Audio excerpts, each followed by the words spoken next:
वफादार केवल एक ही है, वो है केमिस्ट्री। केमिस्ट्री से ज़्यादा वफादारी किसी में नहीं है, ये बात आपको माननी पड़ेगी। तो कॉपी उठाइए, पेन उठाइए और उस पेन से कॉपी में लिखिए चैप्टर। पूरा मूड हुआ, गए आप लोग, एक गिलास में सोडा डाला और उसकी बोतल उठाई, खोली, था चीनी की, आपने दोनों को मिक्स करा तो दोनों क्या हो गए, कंबाइन हो गए। अब ये पानी चीनी को नहीं छोड़ेगा, दोनों के बीच में मोहब्बत हो गई है। आप समझ नहीं रहे हैं इस बात को। क्या भाई, पानी और चीनी के अलावा तो कुछ हमने मिलाया नहीं, उसमें तुम्हारी वाली चीज तो मिला ही नहीं। दो ही चीजें हैं ना। मलाई मलाई मान लीजिए, मानने में कुछ नहीं जा रहा है, आप पढ़ने जा रहे हैं, मान लीजिए आप जा रहे हैं, ठीक है, तो वो आएगी ना चाहते हुए भी, ना वो चाहती है आप करो, ना आप चाहते हैं आप कुछ, मगर वो आपको पकड़ेगी और पीछे खींच लेगी। वो ये नहीं कहेगी कि आप मत करेगी, बिल्कुल नहीं कहेगी वो ये आपसे कि आप मत करेगी, मगर आपको क्या करेगी, पकड़ के खींच लेगी, बात करेगी, भाई पढ़ाई रुकेगी। वही चीज़ यहाँ पर भी हो रही है। भाई जा रहे हैं पढ़ने, अगर वो कहेगी अभी ना जाओ छोड़कर, ये बिल अभी भरा है, तो वो जो पैसा बात है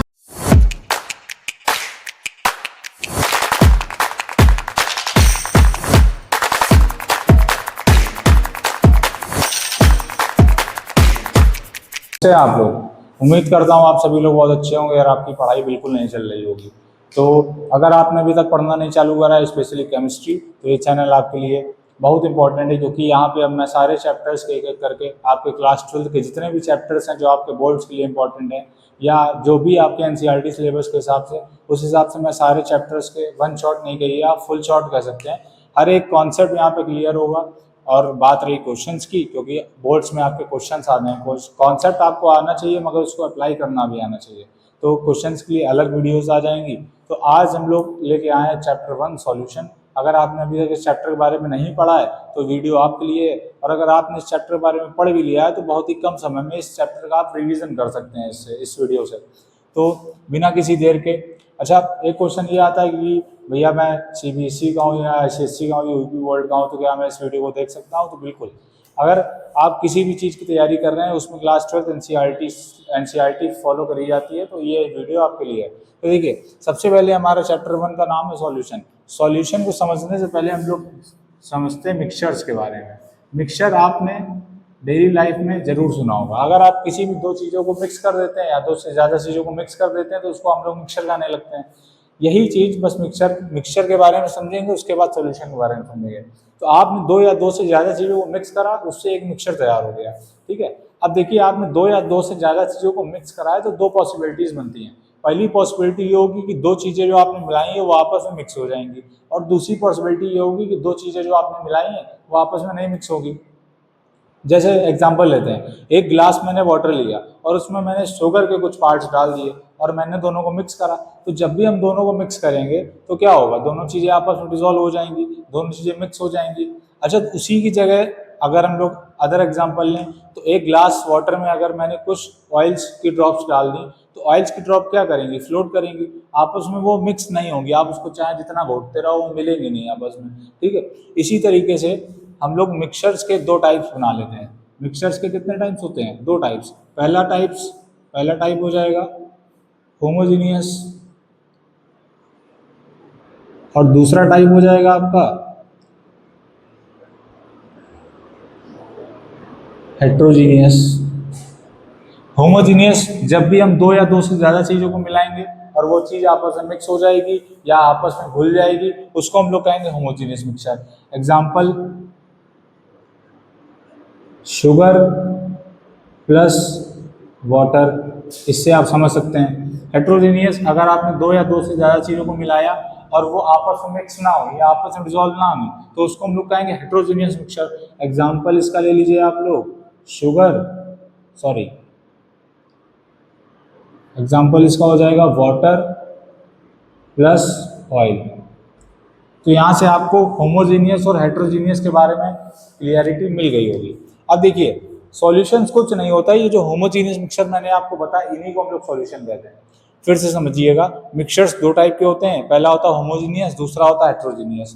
होमोजीनियस मिक्सचर वो होते हैं जब हम दो या दो से ज़्यादा चीज़ों को मिलाएंगे और वो चीज़ आपस में मिक्स हो जाए तो उसको हम लोग होमोजीनियस कहेंगे। और हेट्रोजीनियस, अगर हम दो या दो से ज़्यादा चीज़ों को मिलाया और वो चीज़ आपस में मिक्स नहीं हुई तो उसको हम लोग कहेंगे हेट्रोजीनियस मिक्सचर। यहाँ तक बात आपको समझ में आ गई होगी। अब मैंने कहा कि होमोजीनियस मिक्सचर को हम लोग क्या कहते हैं, सॉल्यूशंस। तो यहाँ तक आप जानकारी नोट कर सकते हैं। तो यहाँ तक आपको मिक्सचर्स के बारे में पूरी जानकारी मिल गई होगी। तो अब हम लोग बात करते हैं सॉल्यूशन की। हेडिंग डाल लीजिए सॉल्यूशन। नोट्स आप चाहें तो हमारे साथ बना सकते हैं, मैं रिपीट करूंगा, डिक्टेट करूंगा और लिखूंगा भी, तो आप चाहें तो साथ में नोट कर सकते हैं, वरना स्क्रीनशॉट लेके आप बाद में नोट्स बना सकते हैं, वो आपके ऊपर है। अगर नोट्स आप बनाइएगा खुद से, और अगर आपको नोट्स चाहिए हो मेरे बनाए हुए, तो आप मुझे इंस्टाग्राम पे फॉलो करके मुझे डीएम कर दीजिएगा, तो मैं वहाँ पे आपको भेज सकता हूँ। देखिए अब बात करते हैं हम लोग सॉल्यूशन की। तो मैंने अभी आपको बताया जो होमोजीनियस मिक्सचर होता है उसी को हम लोग सॉल्यूशन बोलते हैं। तो इसकी डेफिनेशन खुद से बनाते हैं हम लोग। It is a homogeneous it is a homogeneous mixture it is a homogeneous mixture of two or more component it is a homogeneous mixture of two or more component। Same चीज मैंने अभी आपको बताई, it is a homogeneous mixture. Solution को हम लोग homogeneous mixture को हम लोग सॉल्यूशन कर सकते हैं, और होमोजीनियस मिक्सचर है तो कॉमन सेंस की बात है कि दो या दो से ज़्यादा चीज़ों को ही मिलाया जाएगा तभी एक होमोजीनियस मिक्सचर बनेगा। तो यहाँ तक आपको बात क्लियर हो जानी चाहिए। अब देखिए इसमें क्या लिखा है, मोर ऑफ टू और मोर देन टू कंपोनेंट। तो देखिए यहाँ से हम लोग कंपोनेंट के बेसिस पे सॉल्यूशन की कैटेगरी डिवाइड कर सकते हैं। तो पहली कैटेगरी आती है बाइनरी सॉल्यूशन। पहली कैटेगरी है बाइनरी सॉल्यूशन। बाइनरी मतलब आपको साफ यहाँ से समझ में आ रहा होगा, बाई का मतलब होता है दो। तो जहाँ भी दो कंपोनेंट प्रेजेंट होंगे, जहाँ भी दो कंपोनेंट प्रेजेंट होंगे उसको हम लोग कौन सा सॉल्यूशन कहेंगे, बाइनरी सॉल्यूशन कहेंगे। दूसरा आता है tertiary solution. Tertiary solution, tertiary solution मतलब थ्री कंपोनेंट्स। टर्सरी सॉल्यूशन मतलब थ्री कंपोनेंट, जहाँ पे तीन कंपोनेंट होंगे उसको हम लोग टर्सरी सॉल्यूशन बोलेंगे। टर्सरी सॉल्यूशन का बहुत सिंपल एग्जांपल है, आपने शुगर लिया, वाटर लिया, दोनों मिक्स करा, उसमें लेमन जूस ऐड कर दिया, तो वहाँ पे तीन कंपोनेंट को आपने मिक्स कर दिया, उससे एक सॉल्यूशन बना, तो उसको हम लोग टर्सरी सॉल्यूशन कहेंगे। इसी के आगे आप डिवाइड कर सकते हैं क्वाटरनरी सॉल्यूशन, मतलब जहाँ चार कंपोनेंट प्रेजेंट होंगे। मगर आपके एनसीईआरटी सिलेबस में केवल बाइनरी सॉल्यूशन के बारे में डिटेल पे बात करी गई है, तो हम लोग को इस चैप्टर में केवल और केवल बाइनरी सॉल्यूशन के बारे में पढ़ना है। बाइनरी सॉल्यूशन मतलब जिसमें दो कंपोनेंट प्रेजेंट होंगे। यहाँ तक आप नोट कर सकते हैं इसको। तो अब जैसा कि मैंने आप लोग को बताया है कि इस चैप्टर में हम लोग को बाइनरी सॉल्यूशन के बारे में पढ़ना है, तो बाइनरी सॉल्यूशन के बारे में पढ़ने के लिए आपको ये बात पता होगी, बाइनरी सॉल्यूशन मतलब जिसमें दो कंपोनेंट प्रेजेंट हो गए। तो दो कंपोनेंट के मैं नाम करता हूँ यहाँ पे। पहले कंपोनेंट का मैं नाम करता हूँ सॉल्वेंट, और दूसरे कंपोनेंट का मैं नाम करता हूँ सॉल्यूट। और दो चीज़ों को जब मैं मिक्स कर दूंगा तो इससे हमें मिल जाएगा एक सॉल्यूशन। ये बात आपको क्लियर होनी चाहिए। कुछ नहीं, सिंपल सी बात है, मैंने दो कंपोनेंट लिए थे बाइनरी सॉल्यूशन में, मैंने एक का नाम कर दिया सॉल्वेंट, एक का नाम कर दिया सॉल्यूट। अब यहाँ पे देखिए मैं सॉल्वेंट को इस चैप्टर में ए से डिनोट करूंगा और सॉल्यूट को इस चैप्टर में बी से डिनोट करूंगा। देखिए सॉल्वेंट का मतलब क्या होता है, सॉल्वेंट का मतलब होता है अगर मैंने दो चीजें मिलाई हैं तो जो चीज ज्यादा अमाउंट में होगी उसको हम लोग सॉल्वेंट कहेंगे, और जो चीज कम अमाउंट में होगी उसको हम लोग सॉल्यूट कहेंगे। जैसे मान लीजिए अभी हमने शुगर सिरप बनाया था, तो उसमें जनरल सी बात है कि जो वाटर होगा वो ज़्यादा अमाउंट में होगा, शुगर कम अमाउंट में होगी। तो ये देखिए मैंने एक ग्लास लिया, एग्जांपल समझते हैं इसका बड़ा प्यार से। ये कंटेनर लिया मैंने, इसमें मैंने वाटर भर दिया, यहाँ तक आप मान लीजिए, और कुछ मैंने इसमें शुगर के पार्ट्स भी ऐड कर दिए। अब इसको मैंने मिक्स करूंगा तो एक होमोजीनियस मिक्सचर बनेगा। होमोजीनियस मिक्सचर है तो इसको हम लोग सॉल्यूशन कह सकते हैं। तो कुल मिला के क्या बन गया, एक सॉल्यूशन बन गया। कौन सा सॉल्यूशन है, बाइनरी सॉल्यूशन है। क्यों बाइनरी सॉल्यूशन है, क्योंकि इसमें दो कंपोनेंट प्रेजेंट है। पहला कंपोनेंट है वाटर, और दूसरा कंपोनेंट है शुगर। ये बात आपको क्लियर होगी। अब देखिए वाटर यहाँ पे आपको समझ में आ रहा होगा ज्यादा अमाउंट में, तो वाटर यहाँ पे क्या हो गया, वाटर हो गया सॉल्वेंट, या इसको हम लोग ए लिख सकते हैं। और शुगर क्या हो गया, शुगर हो गया सॉल्यूट। भाई जब वाटर सॉल्वेंट है तो शुगर क्या हो गया,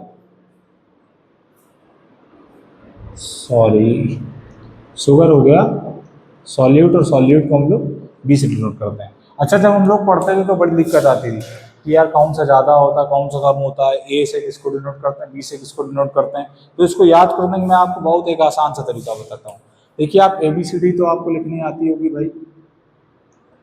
AB, ए पहले आ रहा मतलब ए का जन्म पहले हुआ है, और ए का जन्म पहले हुआ है तो ए मतलब लार्ज, ए मतलब बड़ा, और बी मतलब बी बाद में आ रहा है तो बी मतलब स्मॉल। मतलब ए सॉल्वेंट, और सॉल्वेंट क्या लार्ज अमाउंट में, और बी सॉल्यूट, सॉल्यूट क्या स्मॉल अमाउंट में। यहाँ से आप इसको ऐसे याद रख सकते हैं।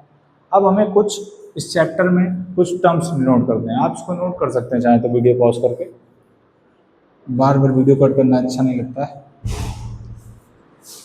अब देखिए, यहाँ पे कुछ टर्म्स आते हैं इस चैप्टर में। तो सबसे पहला टर्म होता है मास परसेंटेज। क्या होता है? Mass percentage. और इसको हम लोग मास बाय मास परसेंटेज भी बोलते हैं। क्या बोलते हैं? Mass by mass percentage. मास को यहाँ W से डिनोट करा जा रहा है। देखिए, मास परसेंटेज होता क्या है? कुछ नहीं, आप इसका सीधा सीधा फॉर्मूला याद करिए कि आप हमेशा याद रखिएगा, ऊपर होता है सॉल्यूट और नीचे होता है सॉल्यूशन। ये रेशियो आप याद रखिएगा।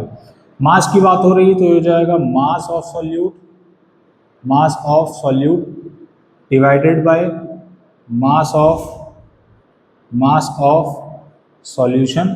और अगर परसेंटेज की बात हो रही है तो परसेंटेज में आप 100 लगाना तो भूल ही नहीं सकते हैं, क्योंकि जहाँ भी परसेंटेज की बात होती है वहाँ पे हम लोग 100 से मल्टीप्लाई करा देते हैं। तो ये इसका बहुत सिंपल सा फॉर्मूला हो गया, mass of solute upon mass of solution into 100।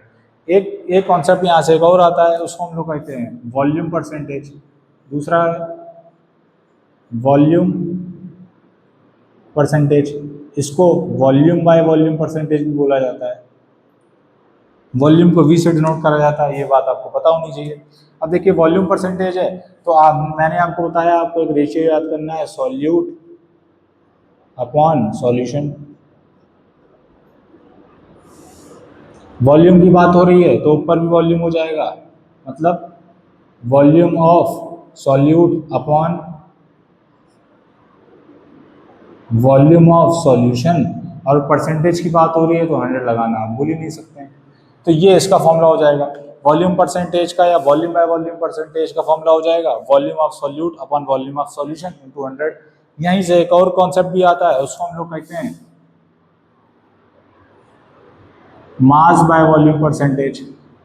Mass by volume percentage अगर हम लोग लिखेंगे तो अभी मैंने आपको बताया, आपको एक रेशियो याद करना है, सॉल्यूट अपॉन सॉल्यूशन। ऊपर मास की बात हो रही है तो हो जाएगा मास ऑफ सॉल्यूट, और वॉल्यूम की बात हो रही है नीचे तो हो जाएगा वॉल्यूम ऑफ सॉल्यूशन। और परसेंटेज है तो 100 लगाना भूल नहीं सकते, ये बात तो आपको पता ही होगी। तो ये तीन टर्म जो है वो इस चैप्टर में बहुत अच्छी तरीके से यूज़ करने, तो आपको ये बात समझ में आनी चाहिए कि मास परसेंटेज या मास बाय मास परसेंटेज या बाय मास परसेंटेज, तो इसका फॉर्मूला होगा mass of solute upon mass of solution into 100। Volume percentage या वॉल्यूम बाय वॉल्यूम परसेंटेज, इसका फॉर्मूला होगा volume of solute upon volume of solution into 100। और अगर बात करी जाएगी मास बाय वॉल्यूम परसेंटेज की तो इसका फॉर्मूला होगा mass of solute upon volume of solution into 100। आप इसको नोट कर सकते हैं। दोस्तों, अभी हमने जो मास बाय वॉल्यूम या मास बाय मास या वॉल्यूम बाय वॉल्यूम कॉन्सेप्ट पढ़ा, तो उस पर जो आपके न्यूमेरिकल्स बनते हैं, उस पर न्यूमेरिकल्स के बीच में भी ये क्वेश्चन आते हैं और डायरेक्ट भी पूछे आते हैं पेपर्स में। तो देखिए, इससे इस तरीके क्वेश्चन बनते हैं कि what do you mean by 10% HCl by mass. यहाँ पे लास्ट में लिखा है बाय मास। बाय मास का मतलब mass by mass percentage. Next question देखिए, 15% HCl बाय वॉल्यूम।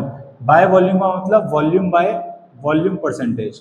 और इसमें लास्ट वाला क्वेश्चन है, इसमें लिखा 20% HCl मास बाय वॉल्यूम, मतलब मास बाय वॉल्यूम परसेंटेज।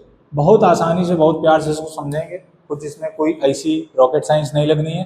तो आप समझिएगा यहाँ से 10% HCl बाय मास।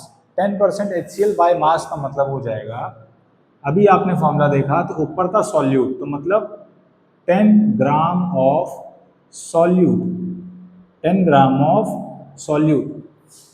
10% HCl है ना, तो इसका मतलब HCl कितना है? 10 ग्राम।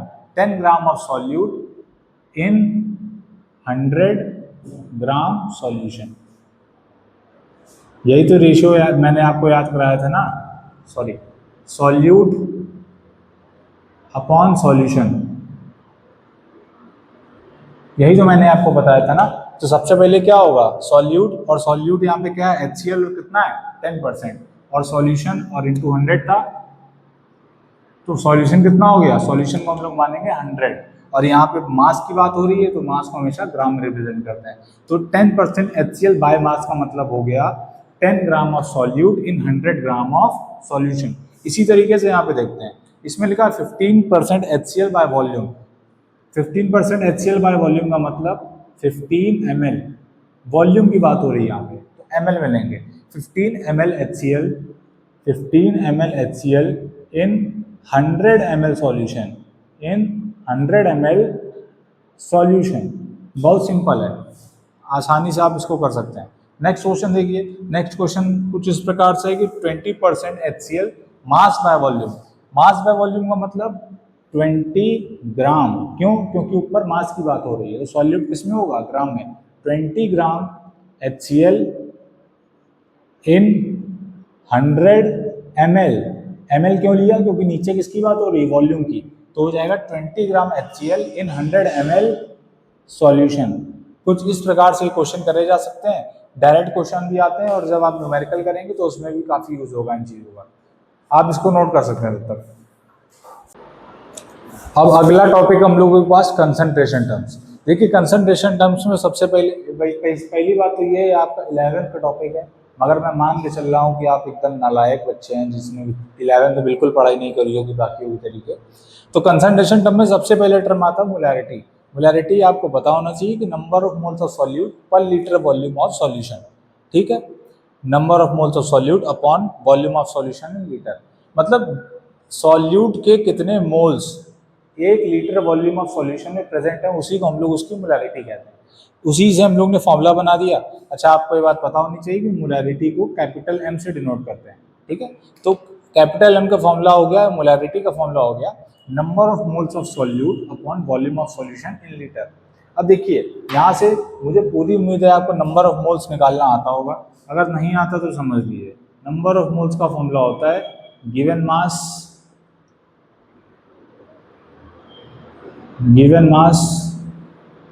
Upon molar mass, given mass upon molar mass. Given mass को हम लोग W से डिनोट करते हैं, और मोलर मास को हम लोग M से डिनोट करते हैं।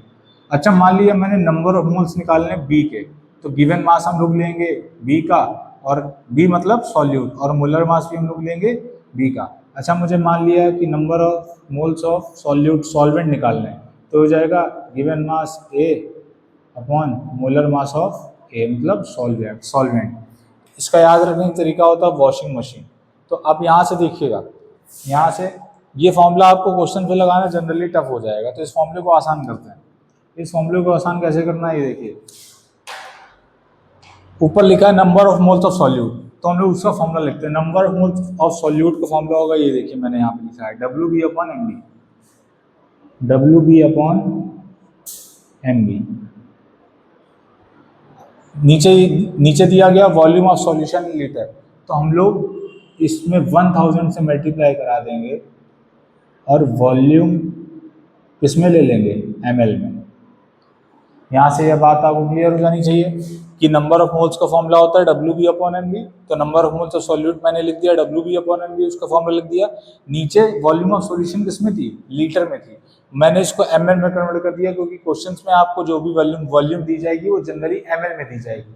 तो यहाँ से मैंने ऊपर 1000 से मल्टीप्लाई करा दिया, और वॉल्यूम किसमें हो गई, ml में। तो ये फॉर्मूला आपको मेनली याद रखना है। इसको याद रखने का टेक्निक होती है बहुत प्यारी सी, कि वॉशिंग मशीन 1000 में देगी VML, मतलब विमला, वॉशिंग मशीन देगी विमला, और कुछ नहीं देगी, तो वॉशिंग मशीन 1000 में देगी विमला। यहाँ से आप इसको याद कर सकते हैं। और इसकी अगर यूनिट की बात कर रहे हैं हम लोग, मोलैरिटी की यूनिट की बात कर लें, तो ऊपर देखिए क्या है, इस फॉर्मूले से यूनिट बनाएंगे। ऊपर क्या है, number of moles, number of moles मतलब इसकी तो यूनिट हो जाएगी मोल, और नीचे क्या है, volume of solution in litre, तो मोल लीटर, और लीटर को हम लोग ऊपर लेकर आए तो ये इन्वर्स हो जाएगा। या इसको आप लोग लिख सकते हैं मोल पर लीटर, और इसकी एक यूनिट होती है, इसको हम लोग कैपिटल एम से भी डिनोट कर सकते हैं, ठीक है। और इस कैपिटल एम को हम लोग बोल सकते हैं मोलर। तो जब भी आप मोलैरिटी निकालेंगे तो उसकी यूनिट में आप या तो मोल लीटर इनवर्स लिखिए, या तो कैपिटल एम लिखिए, या तो मोलर लिखिए, इसमें से आप कुछ भी लिख सकते हैं। आई थिंक यहाँ तक आपको बात क्लियर हो गई होगी, तो आप इसको नोट कर सकते हैं। दूसरा टर्म कंसंट्रेशन टर्म है मोलैलिटी, उसके बारे में जानकारी लेते हैं, आप इसको नोट कर लीजिए। तो मोलैलिटी के बाद हम लोग को उसकी एक छोटी बहन होती है जिसको हम लोग मोलैलिटी कहते हैं प्यार से, तो हम लोग को इसके बारे में पढ़ना है। देखिए कुछ नहीं होता है, number of moles of solute ऊपर मोलैलिटी में भी थे, मोलैलिटी में भी होते हैं, बस डिनोमिनेटर चेंज हो जाता है। उसमें था volume of solution in litre, इसमें होता है mass of solvent in KG. तो इसकी डेफिनेशन हो सकती है number of moles of solute पर केजी ऑफ सॉल्वेंट, मतलब 1 किलोग्राम ऑफ सॉल्वेंट में कितने number of moles of solute present है, उसी को हम लोग मोलैलिटी कहेंगे। मोलैलिटी को स्मॉल एम से डिनोट करा जाता है। मोलैरिटी को जैसे कैपिटल एम से डिनोट करा जाता है, तो ये छोटी बहन है तो इसको स्मॉल एम से डिनोट करा जाता है। अगर हम इसका फॉर्मूला बनाए तो फॉर्मूला हो जाएगा number of moles of solute upon mass of solvent in kilogram. अगर इसको हम लोग थोड़ा आसान बनाना चाहें तो number of moles of solute का फॉर्मूला WB अपॉन MB, ये देखिए बता चुका मैं आपको अभी। और किलोग्राम को हम लोग को ग्राम में कन्वर्ट करना है, तो 1000 से मल्टीप्लाई करा दिया, और मास ऑफ सॉल्वेंट, W मतलब मास, A मतलब सॉल्वेंट, और G मतलब ग्राम, मतलब मास ऑफ सॉल्वेंट इन ग्राम। तो ये इसका एक सिंप्लीफाइड कह सकते हैं, सिंप्लीफाइड मेथड हो गया सॉल्व करने का। तो क्वेश्चंस में आपको जब भी दिया जाएगा तो मास ज़्यादातर दिया जाएगा आपको ग्राम में। इस फॉर्मूले में केजी में था, तो हमने इसको पहले से यहाँ पे ग्राम में कन्वर्ट करा है। तो आपको मेनली ये फॉर्मूला याद करना है, ये फॉर्मूला आपके लिए इंपॉर्टेंट है। अब यहाँ से यहीं से हम लोग उसकी यूनिट बना लेते हैं। तो यूनिट देखिए, ऊपर मोल्स हैं तो मोल्स, और नीचे केजी है तो केजी इनवर्स, या इसको आप लिख सकते हैं मोल पर केजी, और स्मॉल एम से डिनोट करा जा सकता है इसको, या तो इसको मोलल कहा जा सकता है। अब आपको यहाँ से यहाँ पे एक बात ध्यान देनी पड़ेगी कि जो मोलैलिटी है,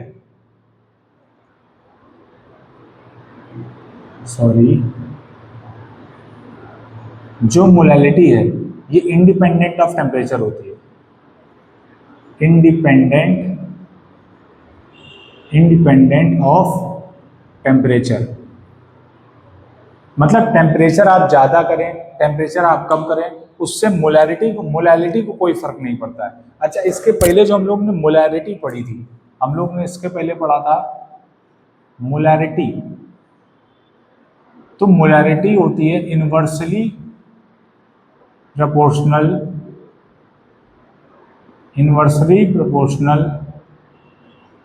टू टेम्परेचर। मतलब इनवर्सली प्रोपोर्शनल मतलब मोलैलिटी को कैपिटल एम से डिनोट करते हैं, तो ये हो जाएगा 1/T। ये मोलैलिटी का रिलेशन होता है टेम्परेचर के साथ। मतलब अगर हम लोग टेम्परेचर बढ़ाएंगे तो मोलैलिटी क्या होगी, कम होगी। अगर हम लोग टेम्परेचर कम करेंगे तो मोलैलिटी क्या होगी, ज़्यादा होगी, मतलब विपरीत चलेगा इसके। तो आपको ये बात यहाँ से क्लियर हो गई कि मोलैलिटी इंडिपेंडेंट ऑफ टेम्परेचर होती है। मोलैलिटी पर टेम्परेचर का कोई इफेक्ट नहीं पड़ता, आप टेम्परेचर बढ़ाएं घटाएं कोई इफेक्ट नहीं पड़ेगा। मगर जो मोलैरिटी होती है ये इनवर्सली प्रोपोर्शनल का रिलेशन रखती है टेम्परेचर के साथ। तो अगर हम लोग टेम्परेचर बढ़ाएंगे तो मोलैरिटी कम होगी, अगर टेम्परेचर हम लोग कम करेंगे तो मोलैरिटी ज़्यादा होगी। आप यहाँ तक इसको नोट कर सकते हैं। दोस्तों, अभी तक हमने मोलैरिटी और मोलैलिटी के बारे में जाना, मोलैरिटी और मोलैलिटी का टेम्परेचर के साथ क्या रिलेशन होता है वो जाना। अब हम लोग देखेंगे relation between molarity and molality. Important topic है, आप लोग भी हेडिंग लगा सकते हैं, रिलेशन बिटवीन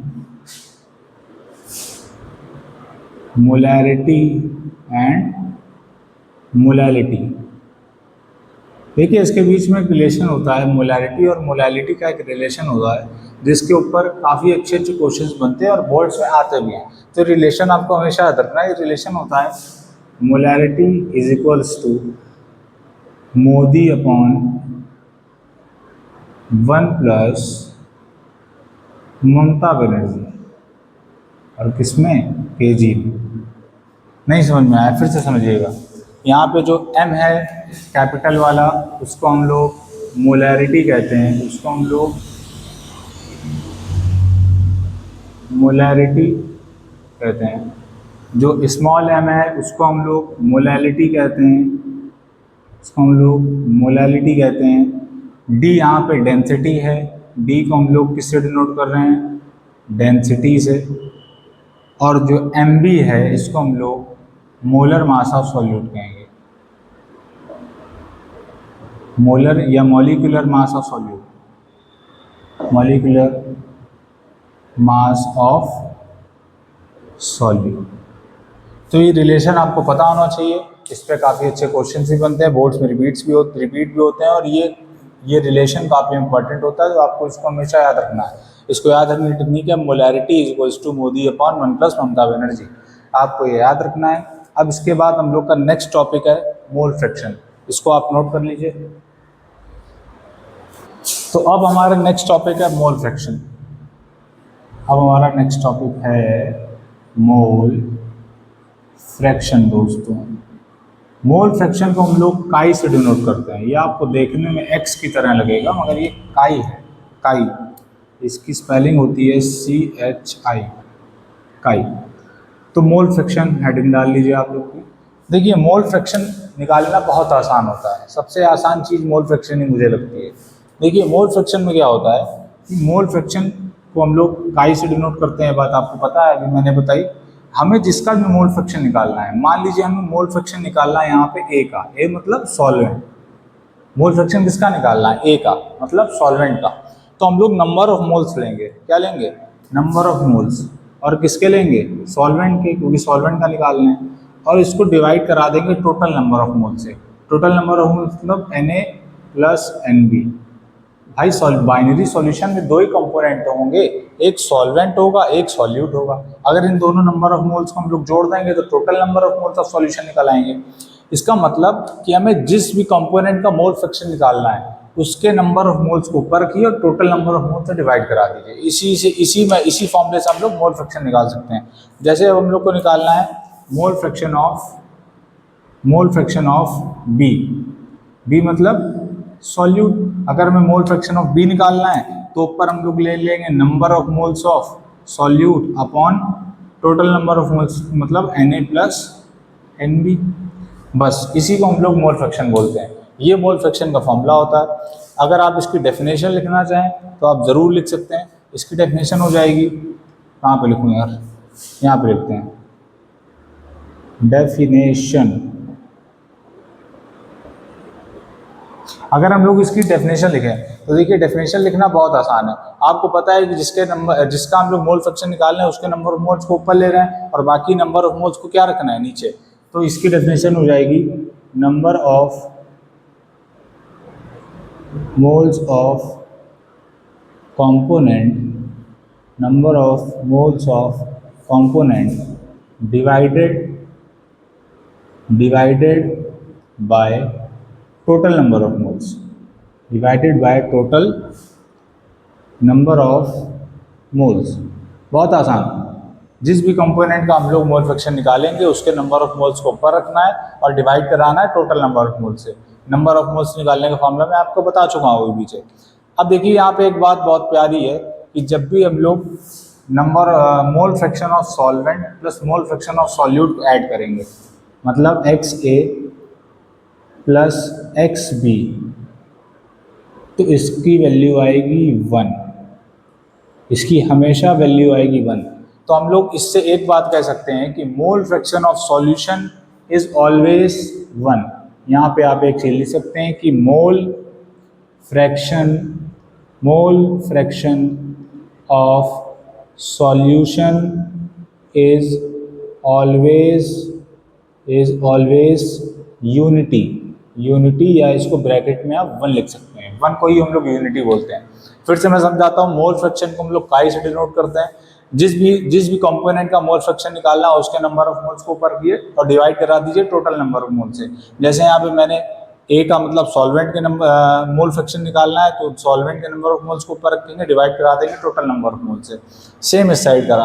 डेफिनेशन आपको इसी चीज़ से बना के लिख देनी है और आपको ये पता होना चाहिए कि mole fraction of solution is equals to 1, मतलब mole fraction of solvent plus mole fraction of solute is equals to 1। Mole fraction of solution is always unity, ये बात आपको याद रखनी है। आप अगर इसको प्रूव करना चाहें तो इन दोनों को उठा के जोड़ दीजिएगा आपका आंसर 1 ही आएगा। आप इसको करके देख सकते हैं, मेरे पास समय कम है तो मैं नहीं कर रहा हूँ। इतना आप नोट कर लीजिए, इसके बाद नेक्स्ट टॉपिक देखते हैं।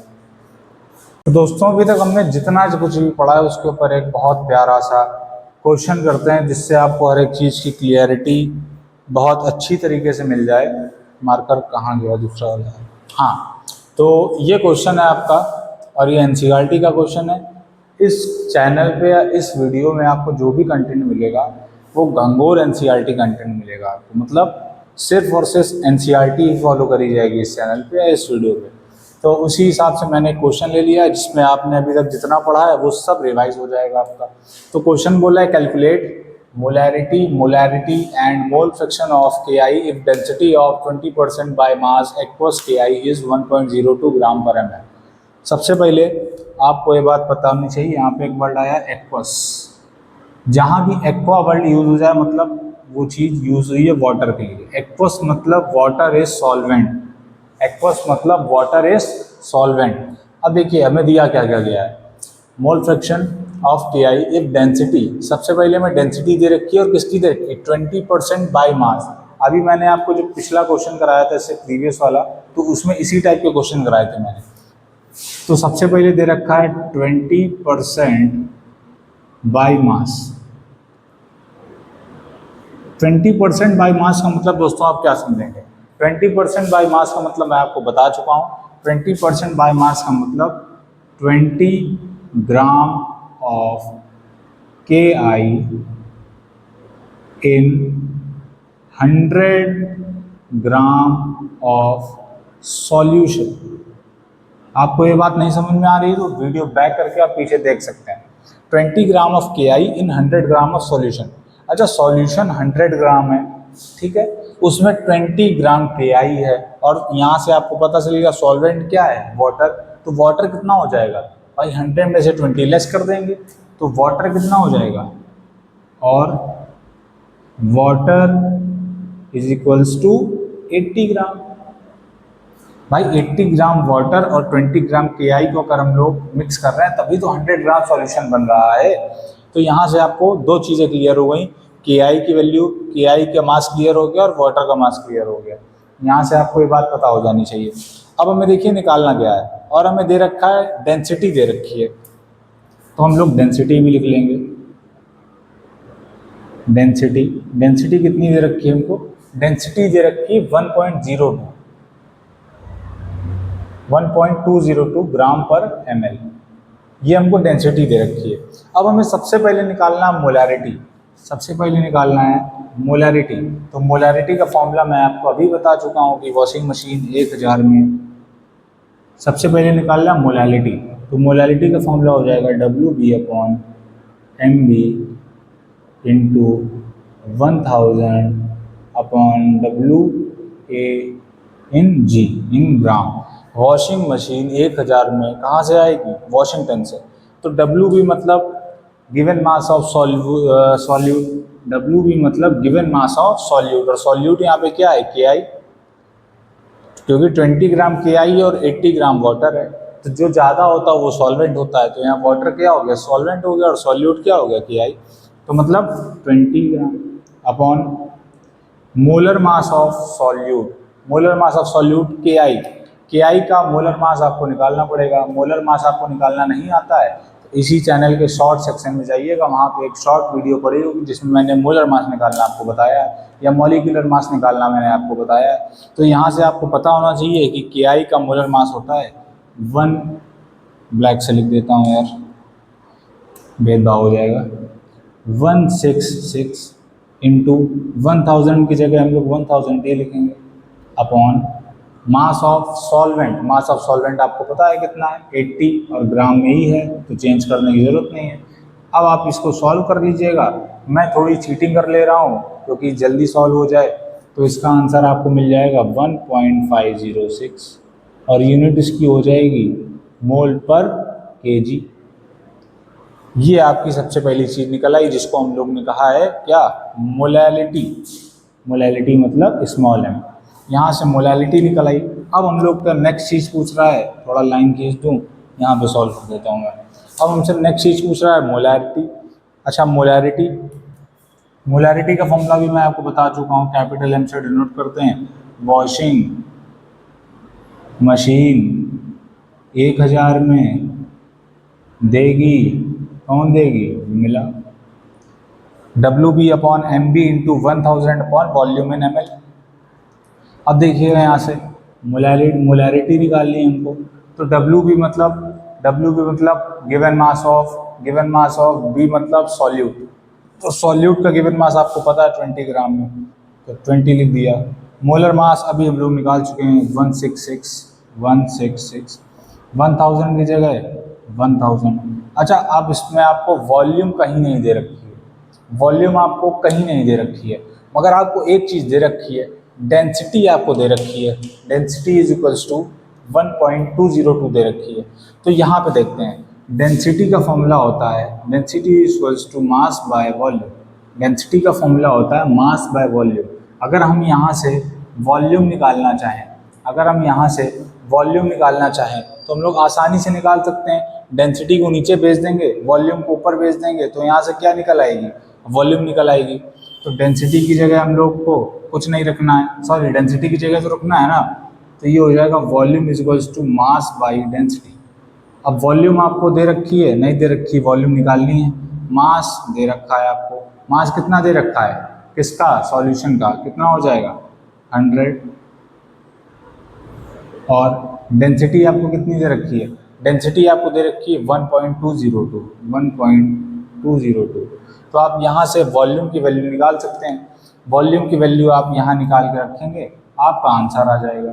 आंसर जो आएगा, अब ये आपको करना पड़ेगा खुद से, जो आंसर यहाँ पे आएगा उसकी यूनिट क्या हो जाएगी, मोल पर लीटर या मोल लीटर इनवर्स। तो आप यहाँ से इसको इस तरीके से सॉल्व कर सकते हैं। अब हमारा एक चीज़ बचती है, मोल फ्रैक्शन। आप इतना नोट कर लीजिए, फिर इसको हटा दूं तो मैं मोल फ्रैक्शन भी बता दूंगा, नोट कर लीजिए आप। दोस्तों यहाँ तक तो क्वेश्चन हो गया, मगर जाने ना जाने में भी एक गलती हो गई। गलती क्या हो गई, मास की जगह हमने 1000 लिख दिया। मेरे दिमाग में और कुछ चल रहा था, मैं लिख और कुछ रहा था। मास ऑफ सॉल्यूशन है यहाँ पे 100, तो यहाँ पे 100 हो जाएगा, बस इतनी सी गलती थी, बाकी आप उसमें चेंज कर सकते हैं। अब देखिए हमको निकालना क्या है, अब हमको निकालना मोल फ्रैक्शन। और मोल फ्रैक्शन किसका निकालना है, KI का निकालना दिया। मोल फ्रैक्शन ऑफ KI फॉर्मूला लिख देते हैं। मोल फ्रैक्शन को x से काई से डिनोट करेंगे, और किसका निकालना है, KI का। तो नंबर ऑफ मोल्स ऊपर रहेंगे किसके, KI के, upon number of moles of KI plus number of moles of H2O water. बस इतनी सी बात है। नंबर ऑफ मोल्स हमें निकाल लेने, उठा के वैल्यू रख देनी है इसमें। तो चलिए करते हैं। तो number of moles of KI निकालेंगे अगर, तो नंबर ऑफ मोल्स का फॉर्मूला मैंने बता रखा आपको, given mass upon molar mass. Given mass आपको KI का दे रखा था 20। अभी जब मैंने लिखा था 20% बाई मास, तो उसमें KI का मास था 20, और मोलर मास KI का होता 166। अभी हम लोग ने पीछे निकाला था, आपको याद होना चाहिए 166। तो यहाँ से number of moles of KI निकल आएंगे। अब नेक्स्ट हमको निकालना है number of moles of H2O। Number of moles of H2O निकालने हैं, तो number of moles of H2O, तो number of moles of H2O निकालने हैं, तो इसका भी सेम फॉर्मूला हो जाएगा, given mass upon molar mass. Water का मास हमको गिवन था 80, अभी हमने निकाला था 80, और मोलर मास होता है H2O का 18। तो यहाँ से आपको ये बात पता होनी चाहिए कि मोलर मास कैसे निकालते हैं। मैं फिर से बता रहा हूँ, इसी चैनल पे एक वीडियो पड़ा है जिसमें मैंने मोलर मास निकालना बताया है, तो आप वहाँ से मोलर मास निकालना सीख सकते हैं। तो इसको जब हम लोग सॉल्व करेंगे तो आंसर आ जाएगा 0.12, और इसको जब हम लोग सॉल्व करेंगे तो आंसर आ जाएगा 4.44। मैं थोड़ी सी चीटिंग कर रहा हूँ ताकि कैलकुलेशन करने में ज़्यादा समय ना व्यर्थ, तो आपको कॉन्सेप्ट आ जाए। कैलकुलेशन तो आप कर ही लेंगे। अब हम लोग को number of moles of KI और number of moles of H2O की वैल्यू पता चल गई है। कुछ नहीं, अब इसमें उठा के इसमें वैल्यू पुट कर देनी है। अब यहाँ से इसको सॉल्व करेंगे तो मोल फ्रैक्शन ऑफ KI हो जाएगा हमारा दोस्त। मोल फ्रैक्शन ऑफ KI जो होगा number of moles of KI, जो कि हमने निकालने 0.12 upon number of moles of KI मतलब 0.12 plus number of moles of H2O मतलब 4.44 प्लस 4.44। दोस्त इसको सॉल्व कर लेना, KI mole fraction of KI आ जाएगा। इसको सॉल्व करने के बाद जो भी आएगा आप यहाँ पे आंसर लिख देंगे। और मोल फ्रैक्शन एक यूनिटलेस क्वांटिटी होती है, तो इसकी कोई यूनिट नहीं होगी। यहाँ पे आप एक छोटा सा नोट बना के लिख सकते हैं, मोल फ्रैक्शन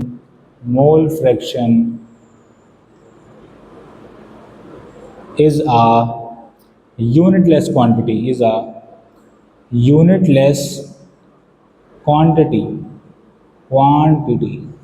तो मोल फ्रैक्शन की कोई यूनिट नहीं होती है। जैसे हमने मोलैरिटी की यूनिट बताई मोल अपॉन लीटर, मोलैलिटी की यूनिट बताई मोल पर केजी, उस तरह रेशियो होता है, तो इसकी कोई यूनिट नहीं होती है। तो आप इसको नोट कर सकते हैं। तो दोस्तों अब हमारा जो नेक्स्ट टॉपिक है वो बहुत प्यारा टॉपिक है, इतना प्यारा टॉपिक है कि आपको उसकी मोहब्बत हो जाएगी अगर आपने समझ लिया। और उस टॉपिक का नाम है वेपर प्रेशर। उस टॉपिक का नाम है वेपर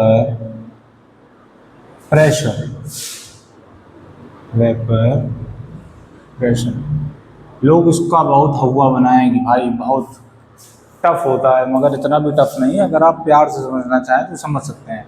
मैं बहुत ही आसान तरीके से आपको ये बात समझा दूंगा। देखिए वेपर प्रेशर कुछ नहीं है, आप बस मेरी बातों को ध्यान दीजिएगा। मैंने एक कंटेनर लिया, कंटेनर लिया, उसको ऊपर से बंद कर दिया भाई, और यहाँ पे एक सॉल्यूशन था, कोई मान लीजिए वाटर था। अब मैंने इसको थोड़ा सा हीट देना चालू किया, मान लीजिए मैंने 20 डिग्री इसमें हीट दी। अब जब मैंने हीट दी है तो आपको ये बात पता होगी कि वाटर्स जो हैं वो वेपर्स बनाएंगे। वाटर्स क्या होंगे, उड़ेंगे। तो यहाँ पे वाटर के क्या इकट्ठे होने लगेंगे, वेपर्स इकट्ठे होने लगेंगे भाई, वेपर्स इकट्ठे होने लगेंगे। यहाँ तक आपको कोई डाउट नहीं होना चाहिए। भाई पानी को गर्म करेंगे तो पानी वेपर्स बनाएगा, सिंपल सी बात है।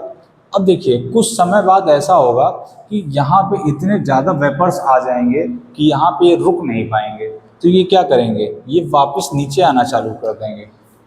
ये वेपर्स क्या आना कर देंगे, नीचे वापस आना चालू कर देंगे।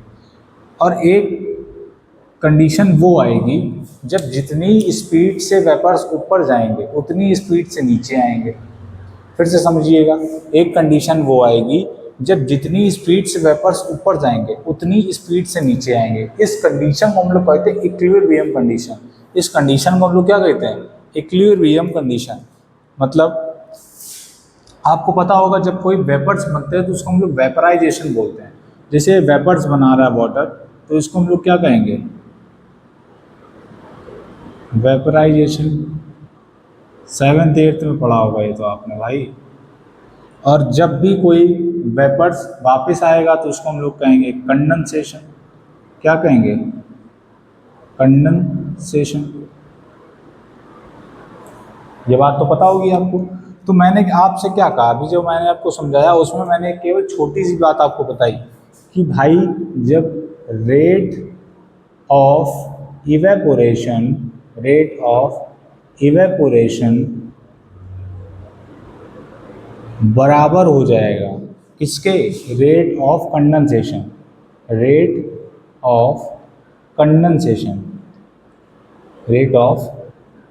कंडेंसेशन। मतलब जितनी स्पीड से वेपर्स ऊपर जा रहे हैं उतनी स्पीड से नीचे आ रहे हैं। तो ये कंडीशन जब आ जाएगी, इस कंडीशन को हम लोग क्या कहेंगे, इक्विलिब्रियम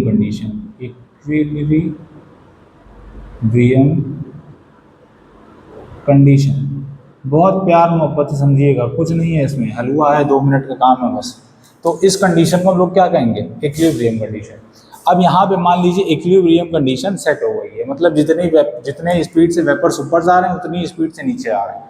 तो अब यहाँ पे जितने वेपर्स होंगे, मान लिया कुछ कम वेपर्स हो जाएंगे, तो मैंने वेपर्स क्या कर दिए, थोड़े कम कर दिए, वेपर्स कम कर दिए।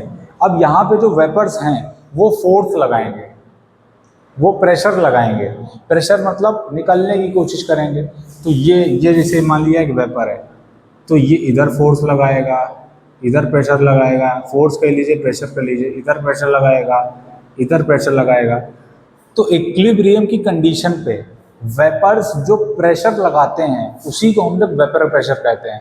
फिर से समझिएगा, बस इतनी सी बात है, बहुत छोटी सी बात है। इक्विलिब्रियम कंडीशन पे वेपर्स जो प्रेशर लगाते हैं उसी को हम लोग वेपर प्रेशर बोलते हैं। बात खत्म यहीं से। इसके अलावा कुछ नहीं है। तो डेफिनेशन लिख लीजिए इसकी, बहुत प्यार से, बहुत मोहब्बत से। क्या होगी इसकी definition? Pressure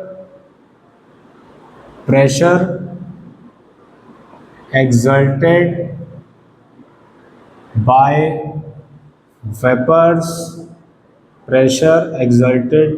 vapors at equilibrium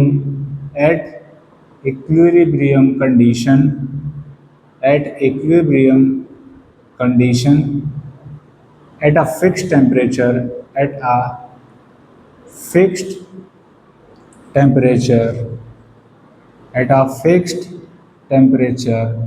is called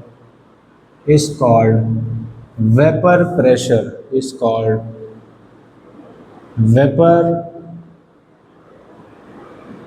pressure, बस इतनी सी बात है, इसके अलावा कुछ नहीं है। वेपर प्रेशर, इतने से आपका काम हो जाएगा। फिर से समझिएगा, इक्विलिब्रियम की कंडीशन पे वेपर्स जो भी प्रेशर लगाएंगे, कहाँ लगाएंगे भाई? ऊपर लगाएंगे, इधर लगाएंगे, नीचे लगाएंगे, चारों दिशाओं में लगाएंगे, या आप कह लें 10 दिशाओं में लगाएंगे। तो जो भी इक्विलिब्रियम की कंडीशन पे वेपर्स प्रेशर लगाते हैं उसी को हम लोग वेपर प्रेशर बोलते हैं, प्रोवाइडेड कि टेम्परेचर जो है वो सेम रहे। टेम्परेचर आप बढ़ा देंगे तो भैया वेपर्स और बनने लगेंगे, इक्विलिब्रियम की कंडीशन ही डिस्टर्ब हो जाएगी। तो अगर टेम्परेचर सेम है और इक्विलिब्रियम की कंडीशन है तो उस कंडीशन पे वेपर्स जो भी प्रेशर लगाएंगे दीवार पे, कंटेनर की वॉल्स पे, जो भी नीचे सॉल्यूशन है या कुछ भी है उस पे, ऊपर वाली प्लेट पे, उसी प्रेशर को हम लोग कहते हैं वेपर प्रेशर। यहाँ से वेपर प्रेशर की कहानी होती है ख़त्म। अब वेपर प्रेशर के बारे में कुछ चीज़ें और हैं तो पहले आप इसको नोट कर लीजिए, फिर मैं आपको बताता हूँ उसके आगे। दोस्तों, अब हम लोग को यहाँ पे पढ़ना है कि ऐसी कौन कौन से फैक्टर्स होते हैं जो वेपर प्रेशर को अफेक्ट करते हैं, मतलब वेपर प्रेशर को कम कर देते हैं, वेपर प्रेशर को ज़्यादा कर देते हैं। तो सबसे पहला पॉइंट यहाँ लिखा है, weaker intermolecular forces greater the vapour pressure. बहुत प्यार से इसको समझते हैं। देखिए, अगर दो लोगों के बीच में बहुत गहरा संबंध है, बहुत गहरा प्यार है, बहुत गहरा अट्रैक्शन है, तो उन दोनों को अलग करना, उन दोनों को तो छुड़वाना बहुत मुश्किल होता है। और अगर दो लोगों के बीच में बहुत लड़ाई भिड़ाई है, ज़्यादा प्यार नहीं है, बहुत ज़्यादा अट्रैक्शन नहीं है दोनों के बीच में, तो दोनों को 2-4 बातों से ही अलग करा जा सकता है। यही चीज़ यहाँ पे आप समझिएगा। जैसे ये मैंने फिर से एक वही कंटेनर ले लिया और उसमें मैंने एक सॉल्यूशन डाल दिया, ठीक है दोस्त, सॉल्यूशन डाल दिया, इसमें कुछ वेपर्स बना दिया टेम्परेचर देने के बाद, हीट देने के बाद।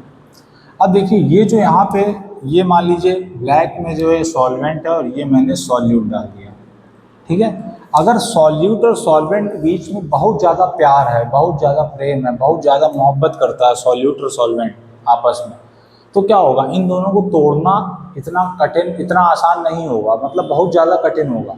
अगर इन लोगों के बीच में अट्रैक्शन ज़्यादा है, इन दोनों के बीच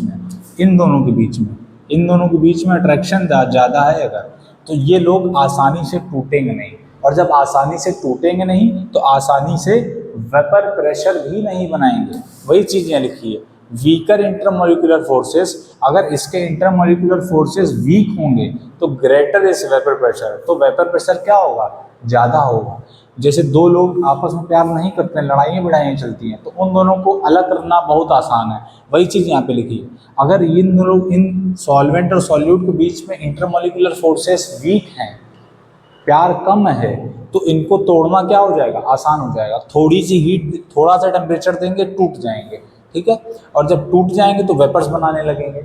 अच्छा, इंटरमोलिकुलर फोर्सेस अगर इन दोनों के बीच में ज़्यादा है तो क्या होगा, टेम्परेचर ज़्यादा देना पड़ेगा, तब ये टूटेंगे, तब ये वेपर बनाएंगे, और जब वेपर बनाएंगे तभी तो वेपर प्रेशर नापा जाएगा इक्विलिब्रियम की कंडीशन पे। तो यहाँ से सीधी सी बात है कि इंटरमोलिकुलर फोर्सेस जितना कम होगा वेपर प्रेशर उतना ज़्यादा होगा। यहाँ तक आपको बात समझ में आ गई होगी। नेक्स्ट पॉइंट लिखा है इसमें, vapour pressure is directly proportional to temperature. Common sense की बात है, जितना ज़्यादा हीट देंगे उतने ज़्यादा वेपर्स बनेंगे और उतने ज़्यादा वेपर प्रेशर होगा उसका। इसमें कोई रॉकेट साइंस नहीं लगनी, इसको आप, ये बात आप आराम से समझ सकते हैं। अगली चीज़ लिखी है, vapour pressure is inversely proportional to force of attraction. Same चीज़, फोर्स ऑफ अट्रैक्शन ज़्यादा होगा, वेपर प्रेशर कम होगा। फोर्स ऑफ अट्रैक्शन कम होगा, वेपर प्रेशर ज़्यादा होगा। नेक्स्ट पॉइंट लिखा है vapour pressure is inversely proportional to non volatile solute. अब देखिए यहाँ पे एक वर्ड आया नॉन वॉलेटाइल, तो आइए समझते हैं इसको। एक होता है वॉलेटाइल, एक होता है वॉलेटाइल, एक होता है नॉन वॉलेटाइल। नॉन वॉलेटाइल, देखिए वॉलेटाइल मतलब जिसके पंख हों, पापा की परी। वॉलेटाइल मतलब जो उड़ सके, जो उड़ सके। या अगर आप इंग्लिश मीडियम के हैं तो आप लिख सकते हैं विच फॉर्म्स वेपर, जो वेपर बना सके वो वॉलेटाइल। और विच नॉन वॉलेटाइल मतलब विच डजंट या डज नॉट फॉर्म्स वेपर, जो वेपर ना बना सके उसको क्या कहेंगे, नॉन वॉलेटाइल। और जो वेपर बना सके या उड़ सके उसको क्या कहेंगे, वॉलेटाइल। तो इसका मतलब क्या हुआ कि जितना ज़्यादा नॉन वॉलेटाइल सॉल्यूट होगा, अब अपना दिमाग लगाइए आप लोग, इसमें अगर हम लोग ना उड़ने वाली चीज़ डाल दें, नॉन वॉलेटाइल सॉल्यूट डाल दें, तो क्या वेपर ज़्यादा होगा, नहीं होगा भाई। नॉन वॉलेटाइल सॉल्यूट डालने से वेपर कम हो जाएगा, क्योंकि नॉन वॉलेटाइल तो उड़ेगा ही नहीं, वेपर्स ही नहीं बनाएगा, तो वेपर प्रेशर कैसे नापेंगे हम लोग। तो यहाँ से आपको बात समझ में आ गई होगी, vapour pressure is inversely proportional to non volatile solute, मतलब जितना ज़्यादा नॉन वॉलेटाइल सॉल्यूट होगा उतना ही कम वेपर प्रेशर होगा। यहाँ तक आपको ये बातें समझ में आ गई होंगी, इसको आप एक बार नोट कर सकते हैं। फिर नेक्स्ट टॉपिक पढ़ते हैं। तो मित्रों और साथियों, यहाँ तक आपको बात सब जो भी मैंने बताया वो क्लियर हो जाना चाहिए। क्लियर मतलब साफ नहीं, आ जाना चाहिए, मतलब आपको अंडरस्टैंड हो जाना चाहिए, अंडरस्टैंडिंग बढ़ जानी चाहिए आपकी। अब देखिए ये जो अभी वेपर प्रेशर की जितनी जानकारी थी ये सब थ्योरेटिकल थी, खूब सारे साइंटिस्टों ने इसमें खोज करी, ये सब जो फलाना दिमाग का ड्रामा था वो बताया गया। मगर एक चाचा है रॉड, उनने एग्जैक्ट वैल्यू बताई कि वेपर प्रेशर को कैलकुलेट कैसे करना है। तो अब हम लोग को पढ़ना है रॉल्ड्स लॉ। क्या पढ़ना है, रॉल्ड्स लॉ। लगा लीजिए हेडिंग, फिर भी आप लोग भी जब पढ़ा रहे हैं तो आपको लिखना पड़ेगा रॉल्ड्स लॉ। देखिए रॉल्ड एक साइंटिस्ट थे, वो चाचा आए, उनने देखा कि यार ये सब आलतू फालतू की चीज़ें निकाल रहे हैं, मेन वैल्यू कोई नहीं बता रहा है, मैथमेटिकल एक्सप्रेशन कोई नहीं दे पा रहा है। तो इनने खोज चालू करी और इनने बोला कि partial pressure of any component, partial pressure of, partial मतलब अलग अलग, मतलब सॉल्यूट का अलग सॉल्वेंट का अलग, तो partial vapour pressure of any component PA is equals to vapour pressure of that component in pure form. Vapour pressure of that component in pure form मतलब vapour pressure of that component, यहाँ solvent की बात हो रही, in pure form, तो pure के लिए हमने P नॉट लगा दिया। तो और and multiplied by mole fraction of that component. तो रॉल्ड चाचा आए, उनने कहा अगर आपको किसी कंपोनेंट का वेपर प्रेशर निकालना है तो उसके प्योर फॉर्म के वेपर प्रेशर से मोल फ्रैक्शन का मल्टीप्लाई करा दो तो वेपर प्रेशर निकल आएगा। तो ये जो बात बताई थी वो किसने बताई थी, रॉल्ड चाचा ने। रॉल्ड चाचा ने अपने किसमें, रॉल्ड लॉ में बताया कि partial pressure of any component is equal to vapour pressure of that component in pure form multiplied by mole fraction of that component. अब जैसे PA का निकाला वैसे PB का भी निकाल लेंगे भाई। PB इज इक्वल्स टू क्या हो जाएगा, P not B into XB। बहुत आसान, बहुत सिंपल, लप्पू सा सचिन वाली बात हो गई है तो यार। बस इतनी सी बात थी, इसी को हम लोग रॉल्ड्स लॉ कहते हैं। हलवा हलवा है ये, हलवा हलवा है, उठा के खा लो। देखो अब इसकी डेफिनेशन लिख लो, बहुत आसान है, डेफिनेशन भी आ जाती है कभी कभार, तो लिखनी पड़ेगी भैया जब आती है, क्योंकि बोर्ड वाले टीचरों का क्या भरोसा, कुछ भी दे दें उठा के। तो इसकी डेफिनेशन क्या हो जाएगी, इसकी डेफिनेशन वही हो जाएगी जो मैं उतनी देर से बोल रहा हूँ। अब इस मार्कर को क्या हो गया यार, चेंज कर दिया अगर उसको यार।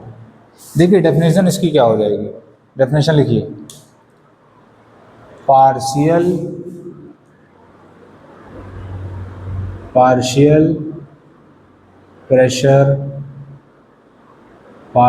Pressure of any component any component is equals to the vapor pressure of that component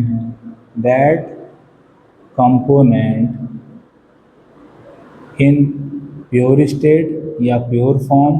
मैं प्योर स्टेट लिख रहा हूँ, आप प्योर फॉर्म भी लिख सकते हैं। Pure form multiplied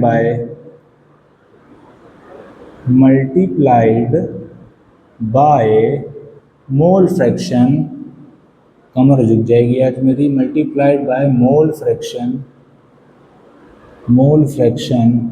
of that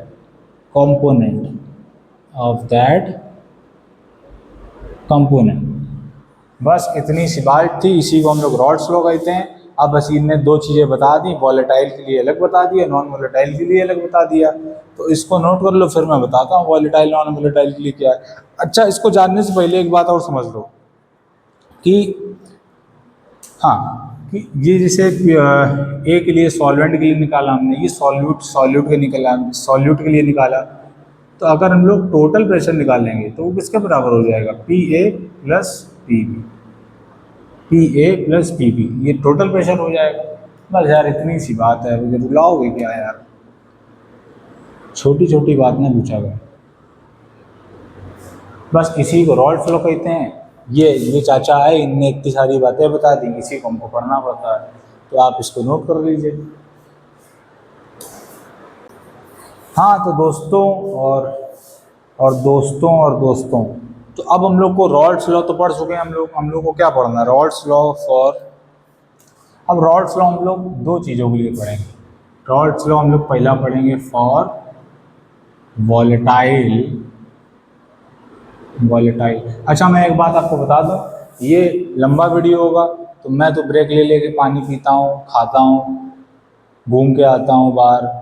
अभी तो एक दिन का ब्रेक ले लिया सीधे, तो मैं ब्रेक लेता हूँ, तो आप इसको अपने हिसाब से 40 मिनट 1 घंटा की वीडियो देख के उसके बाद आप ब्रेक ले सकते हैं। ज़रूरी नहीं है कि पूरी वीडियो एक साथ ही देखनी है, ऐसा नहीं है, आप अपने हिसाब से देख सकते हैं। वैसे भी साइकोलॉजी में बताया जाता है कि 45 मिनट से ज़्यादा या 45 मिनट से ज़्यादा किसी इंसान का दिमाग एक जगह कंसंट्रेशन नहीं कर सकता। अब आप महापुरुष हों, विवेकानंद हों तो आपकी बात अलग है, मगर मैं कॉमन अगर आप बच्चे हैं तो मैं इसकी बात कर रहा हूँ। फॉर वॉलेटाइल रॉल्स लॉ को पढ़ना है फॉर वॉलेटाइल सॉल्यूट, और दूसरा पढ़ना है फॉर नॉन वॉलेटाइल। अच्छा, वॉलेटाइल नॉन वॉलेटाइल का मतलब आप एक बार कमेंट में अगर मुझे बता देंगे, बिना पीछे वीडियो करे या बिना पीछे पन्ना पलटे, तो मुझे बहुत अच्छा लगेगा, मुझे बहुत खुशी होगी। आपकी इच्छा है, कोई नहीं करता कमेंट यार, मुझे पता है। देखो वॉलेटाइल सॉल्यूट देखो क्या है, कुछ नहीं है। अभी मैंने आपको बताया टोटल प्रेशर निकालना है, तो pressure of A plus vapour pressure of B, ये कर देंगे। यहाँ पे क्या है, वॉलेटाइल सॉल्यूट है, मतलब सॉल्यूट भी क्या बनाएगा, वेपर्स बनाएगा, और जब वेपर्स बनाएगा तो मतलब इसमें रॉल्स लॉ लगाएंगे। तो देखो vapour pressure total is equals to PA का फॉर्मूला भी मैंने आपको बताया, P0A XA बताया, ठीक है। PB का फॉर्मूला P0B XP, बस इसी को हम लोग कह देंगे Rawls law for volatile solute. ये तो नॉर्मल चीज़ हो गई, इसमें कोई खास ऐसी चीज़ नहीं थी। वो वाला थोड़ा कलाकार है, उसको देखना पड़ेगा, बस इसी को कहते हैं। अब हम लोग नॉन वॉलेटाइल सॉल्यूट की बात करते हैं। जब नॉन वॉलेटाइल सॉल्यूट होगा तो vapour pressure total is equals to PA plus PB, होगा कि नहीं होगा। अच्छा, अब एक बात ध्यान दीजिए, यहाँ पे नॉन वॉलेटाइल सॉल्यूट की बात हो रही है, मतलब सॉल्यूट या वेपर्स बना ही नहीं रहा है ना, तो काहेगा वेपर प्रेशर उसका, तो मतलब वेपर प्रेशर ऑफ सॉल्यूट तो होगा ही नहीं ना, ये तो जीरो हो जाएगा दोस्त। यहाँ तो वॉलेटाइल सॉल्यूट था, तो सॉल्यूट का भी हमने लिया था, क्योंकि वॉलेटाइल तो वेपर्स बनाएगा तो वेपर प्रेशर होगा उसका। यहाँ तो यार ये बदतमीज इंसान बैठा है ना, नॉन वॉलेटाइल सॉल्यूट, ये तो बनाएगा नहीं, इसका तो वेपर प्रेशर अपने आप जीरो हो जाएगा। तो यहाँ पे PT किसके, टोटल प्रेशर किसके बराबर हो जाएगा दोस्त, सॉल्वेंट के बराबर हो जाएगा, sorry, total pressure vapour pressure of solvent के बराबर हो जाएगा। तो यहाँ से आप एक बात बहुत प्यार बहुत मोहब्बत से लिख सकते हैं कि पी नॉट ए इंटू एच से, कोई खास बात नहीं, बस इसी को हम लोग Rawls law for non volatile solute बोल सकते हैं। अच्छा, यहाँ तक आप वीडियो देख रहे हैं, इसका मतलब आपको कुछ समझ में आ रहा है, कुछ अच्छा लग रहा है या और कोई रीज़न भी हो सकता है। तो यहाँ तक अगर आप वीडियो देख रहे हैं तो आप अपने दोस्त, अपनी दोस्त, पुरुष मित्र, महिला मित्र, सबको एक बार बुला लीजिए, वीडियो शेयर कर दीजिए थोड़ा सा, क्योंकि देखो यार सच्चाई बताऊं, मज़ा सबके साथ आगे बढ़ने में है। आप अकेले आगे बढ़ जाएंगे और आपके अपने पीछे रह जाएंगे तो मज़ा नहीं है। मेरे लिए तो यही बात है, आपके लिए हो सकता है ना हो, मगर मज़ा सबके साथ बढ़ने में। तो देखिए, अगर आप कोई चीज़ समझ में आ रही है, अच्छा कंटेंट मिल रहा है इस चैनल पे, इस वीडियो पे, तो आप शेयर कर सकते हैं। आप अपने दोस्त और थोड़ा आपसे जो आपकी जो समझ रहे हैं ना, जिससे आप बात बतियाते रहते हैं, उसको ये वीडियो शेयर कर दीजिए, वो भी थोड़ा पढ़ ले, आप भी थोड़ा पढ़ लें, दोनों को फ़ायदा हो जाएगा। रिवाइज कर लीजिए अगर आप पढ़ चुके हैं तो इसको नोट कर लीजिए, फिर आगे बढ़ते हैं किसी टॉपिक पे। तो दोस्तों, अभी तक हम लोग ने रॉल्स लॉ पढ़ा और उसके ऊपर जितने भी फॉर्मूले थे उसको देखा। अब हम लोग को पढ़ना आइडियल सॉल्यूशन और नॉन आइडियल सॉल्यूशन। देखिए, बहुत आसान है, इसको याद करना भी बहुत आसान है और ये टॉपिक भी बहुत आसान है। देखिए, हर आपकी क्लास में दो टाइप के बच्चे होते हैं, पहले होते हैं आइडियल, दूसरे होते हैं नॉन आइडियल। आइडियल बच्चे वो होते हैं जो टीचर्स की बात मानते हैं, और नॉन आइडियल बच्चे वो होते हैं जो टीचर्स की बात नहीं मानते, जैसे आप। तो अब देखिए, सेम चीज़ यहाँ पे है। यहाँ पे टीचर कौन है? अभी हमने पढ़ा रॉल्ट, तो रॉल्ट की बात जो मानेगा वो आइडियल, रॉल्ट की बात जो नहीं मानेगा वो नॉन आइडियल। तो सबसे पहला पॉइंट लिखा है विच ओबे रॉल्ट्स लॉ। जो रॉल्ट्स लॉ ओबे करेंगे वो आइडियल सोल्यूशन होंगे, और विच डज नॉट ओबे रॉल्ट्स लॉ वो क्या होंगे? नॉन आइडियल सोल्यूशन होंगे। दूसरा टॉपिक देख लीजिए, interaction of A B is same as interaction of A and B B. मतलब सॉल्यूट और सॉल्वेंट की इंटरेक्शन जो होगी वो किसके इक्वल होगी? ए बी के इंटरेक्शन के। बहुत आसान चीज़ है। डेल्टा वी मिक्स जीरो होगा। डेल्टा वी मिक्स आपने 11 में पढ़ा होगा, और नहीं भी पढ़ा है तो उसको याद कर लीजिए कि change in volume after mixing कितना होगा? जीरो होगा। और change in heat after mixing मतलब डेल्टा एच मिक्स कितना होगा? जीरो होगा। इसके दो एग्जांपल आप याद कर सकते हैं, एन हेक्सेन एंड हेप्टेन, या क्लोरोइथेन या ब्रोमोइथेन।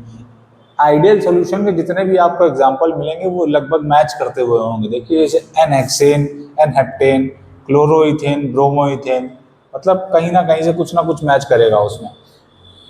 ये अंदाजा है, ऐसा बहुत ज़रूरी नहीं कि हर केस में फॉलो हो जाए, मगर जनरली आपको दिखेगा कि जो आइडियल सोल्यूशन के एग्जांपल होते हैं वो लगभग कुछ ना कुछ सेम होता है उसमें। अब देखिए, non ideal solution which does not follow Raoult's law, simple सी बात है। दूसरी बात इस पे देखिए, interaction of A B is not same as interaction of A and B B.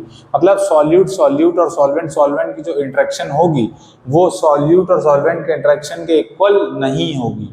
ये क्या थी? इक्वल थी, ये इक्वल नहीं होगी। यहाँ पे डेल्टा वी मिक्स जीरो नहीं होगा, और यहाँ पे डेल्टा एच मिक्स भी जीरो नहीं होगा। और इसके एग्जांपल अगर आप देखना चाहें तो इथेनॉल प्लस एसीटोन, या एसीटोन प्लस क्लोरोफॉर्म, वही क्लोरोफॉर्म की पुरानी पिक्चरों में सुंघा के बच्चों को बेहोश कर दिया जाता था, वही वाला क्लोरोफॉर्म। तो यहाँ से आप इसको समझ सकते हैं। बस इतने पॉइंट्स अगर आप याद कर लेंगे, देखिए इसमें डिफरेंस आता है, बहुत अच्छा क्वेश्चन एक बनता है कि डिफरेंस बिटवीन आइडियल सोल्यूशन और नॉन आइडियल सोल्यूशन। तो अगर आपने ये 5 पॉइंट लिख दिए तो आपका एक भी नंबर कोई नहीं काट सकता है, ये मेरा दावा है। मतलब टीचर को आपसे खुन्नस ना हो। तो देखिए, ये आपको ideal solution non ideal solution के बारे में पता चल गया। अब देखिए, यहाँ पे जो डेल्टा वी मिक्स था वो जीरो था, और डेल्टा एच मिक्स था जीरो था, मतलब जीरो होता है। यहाँ पे डेल्टा वी मिक्स जीरो नहीं होता और ना डेल्टा एच मिक्स जीरो होता है, तो जीरो नहीं होता है। तो देखिए, यहाँ पे एक देखिएगा आप, ये नंबर लाइन मैंने बना दी, ये जीरो है, यहाँ पे नेगेटिव नंबर होते हैं, यहाँ पे पॉजिटिव नंबर होते हैं, ये बात आपको पता होगी। +1, ये बात तो आपको पता होगी कि जीरो के साइड पॉजिटिव होता है, इस साइड नेगेटिव होता है। देखिए, यहाँ पे तो इसका डेल्टा वी मिक्स क्या था? जीरो, फिक्स वैल्यू थी जीरो। अब ये जीरो नहीं है, जीरो नहीं है तो या तो पॉजिटिव की तरफ होगा या तो नेगेटिव की तरफ होगा, दोनों सिचुएशन बन सकती हैं। तो इसी के बेसिस पे हम लोग नॉन आइडियल सॉल्यूशन में दो टाइप पढ़ते हैं। पहला होता है पॉजिटिव डेविएशन, दूसरा होता है नेगेटिव डेविएशन। नाम सुनिए, अभी मैं समझाता हूँ आपको ये क्या होता है, आप इसको नोट कर सकते हैं, तब तक नोट कर लीजिए। तो दोस्तों अब जैसा कि अभी मैंने आपको बताया कि नॉन आइडियल सोल्यूशन के दो टाइप होते हैं। पहला होता है पॉजिटिव डेविएशन, दूसरा होता है नेगेटिव डेविएशन। पॉजिटिव डेविएशन का मतलब क्या हुआ, मतलब नंबर लाइन पे वैल्यू कहाँ डेविएट कर रही है, पॉजिटिव साइड। और नेगेटिव डेविएशन का मतलब क्या हुआ, वैल्यू कहाँ डेविएट कर रही है, नेगेटिव साइड। तो उसी के बेसिस पे आप देखिए, इस पे पहला पॉइंट लिखा है interaction of A B is weaker than A and B B. मतलब जो सॉल्यूट और सॉल्वेंट की इंटरेक्शन होती है वो सॉल्यूट और सॉल्वेंट की इंटरेक्शन से क्या होती है, वीक होती है पॉजिटिव डेविएशन में। इसको याद रखने का तरीका है कि भाई जो भी इंसान पॉजिटिव होता है आपके समाज में या आपके आसपास, उसको लोग हमेशा कमज़ोर समझते हैं। तो पॉजिटिव डेविएशन में इंटरेक्शन क्या होती है, वीकर होती है। और delta H mix positive deviation है तो पॉजिटिव होगा, delta H mix positive deviation है तो पॉजिटिव होगा। एग्जाम्पल इसका बहुत प्यारा सा इथेनॉल प्लस एसीटोन। अब नेगेटिव डेविएशन की बात करते हैं तो इसमें इंटरेक्शन क्या होती है, स्ट्रॉन्गर होती है। मतलब interaction of A B is stronger the interaction of A and B B. तो ये बात आपको समझ में आ गई होगी। Delta H mix volume, change in volume after mixing, negative deviation है तो नेगेटिव रहेगी, डेल्टा एच मिक्स भी नेगेटिव रहेगा। और इसका एग्जांपल हो जाएगा एसीटोन प्लस क्लोरोफॉर्म। तो बस इतनी सी बात थी। नॉन आइडियल सोल्यूशन में दो टाइप होते हैं, पॉजिटिव डेविएशन, नेगेटिव डेविएशन। ये इसके चार पॉइंट लिखे हैं। तो इसमें भी कभी कभार आ जाता है कि आएगा क्वेश्चन ऐसे कि define non ideal solution and define also and define it's type. तो आपको बताना पड़ेगा पॉजिटिव डेविएशन नेगेटिव डेविएशन क्या होता है। इस पे क्वेश्चन बन चुके हैं तो आप इसको हल्के में मत लीजिएगा, तो थोड़ा सीरियसली पढ़ लीजिए इसको, आप नोट कर लीजिए। फिर हम अगले टॉपिक पे चलते हैं, नोट कर लीजिए आप लोग। तो दोस्तों हम लोग का नेक्स्ट टॉपिक है सॉल्युबिलिटी। देखिए सॉल्युबिलिटी भी बहुत आसान टॉपिक है। इस चैप्टर में जितने टॉपिक है सभी आसान है अगर आप मुझसे पढ़ते हैं तो देखिए सॉल्युबिलिटी क्या होता है, आप किसी भी स्पेसिफिक अमाउंट ऑफ सॉल्वेंट में, किसी भी स्पेसिफिक अमाउंट ऑफ सॉल्वेंट में टेम्परेचर फिक्स कर दें आप उसका, और आप उसमें जितना मैक्सिमम अमाउंट डिसॉल्व करा पाएँ वही उसकी सॉल्युबिलिटी हो जाएगी। समझिएगा एग्जांपल से, मुझे पता है अभी आपको नहीं समझ में आया हो। ये देखिए जैसे मैंने एक कंटेनर ले लिया या ग्लास ले लिया, इसमें मैंने सॉल्वेंट ले लिया, मतलब जो ज़्यादा मात्रा में होता है, और मैंने सॉल्वेंट को यहाँ माना वाटर। जैसे मान लीजिए मैंने वाटर मैंने ले लिया, ठीक है, वाटर ले लिया।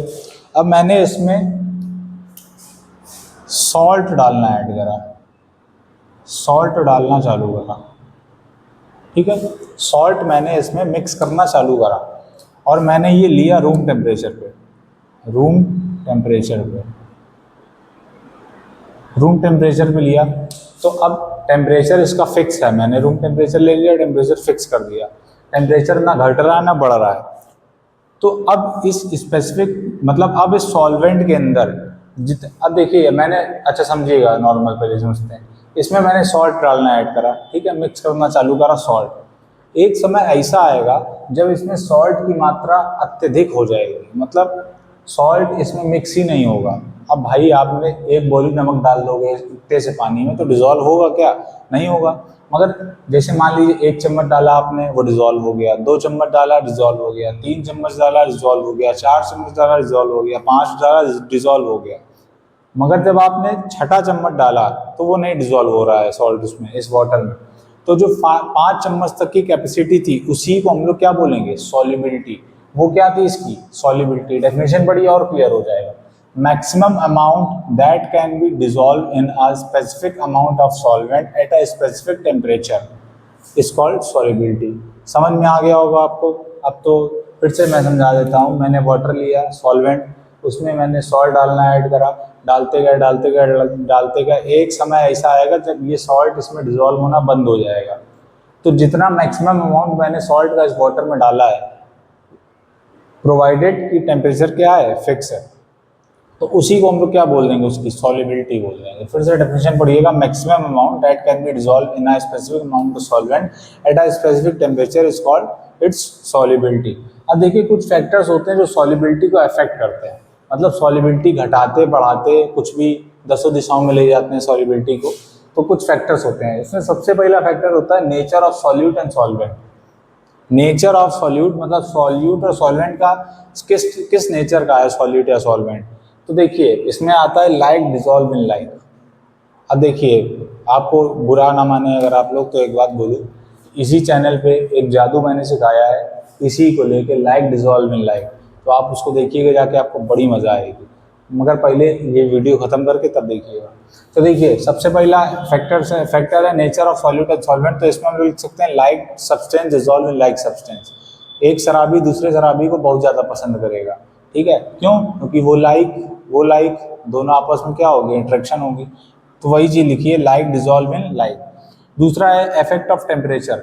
इफेक्ट ऑफ टेम्परेचर में सबसे पहले नोट देखिए आप, solubility increases with increase in temperature. अगर हम लोग इसका टेम्परेचर बढ़ा देंगे तो हो सकता है सॉल्ट इसमें और ज़्यादा डिजॉल्व हो जाए। जितना पहले डिजॉल्व हो रहा था उससे ज़्यादा डिजॉल्व हो जाएगा।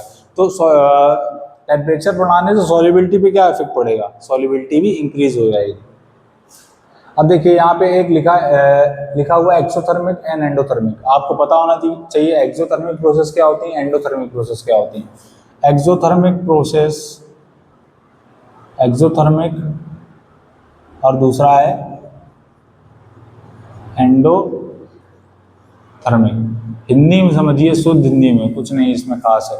एक्सोथर्मिक मतलब जिस रिएक्शन से हीट बाहर निकले उसी को हम लोग क्या कहेंगे, एक्सोथर्मिक।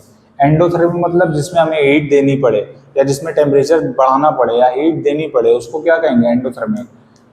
तो एक्सोथर्मिक मतलब हीट क्या होगी, बाहर आएगी, हीट क्या होगी, बाहर आएगी। और यहाँ से आप एग्जिट से भी याद रख सकते हैं, हीट क्या होगी, बाहर आएगी। और इसमें एंडोथर्मिक मतलब हीट देनी पड़ेगी, हीट क्या होगी, देनी पड़ेगी। अब देखिए यहाँ पे एक्सोथर्मिक मतलब जिससे हीट बाहर निकल रही है। अच्छा, किसी रिएक्शन से हीट बाहर निकल रही है और मैं उसको और हीट दूं, अगर एक्स्ट्रा हीट दूं, तो क्या वो उसके लिए फेवरेबल कंडीशन होगी, नहीं होगी। वो रिएक्शन नहीं चाहती उसको हीट दो, वो चाहती उससे हीट लो, तभी तो हीट बाहर निकल रही है। तो अगर मैं इसमें हीट दूंगा तो ये इसके लिए क्या हो जाएगा, नेगेटिव हो जाएगा।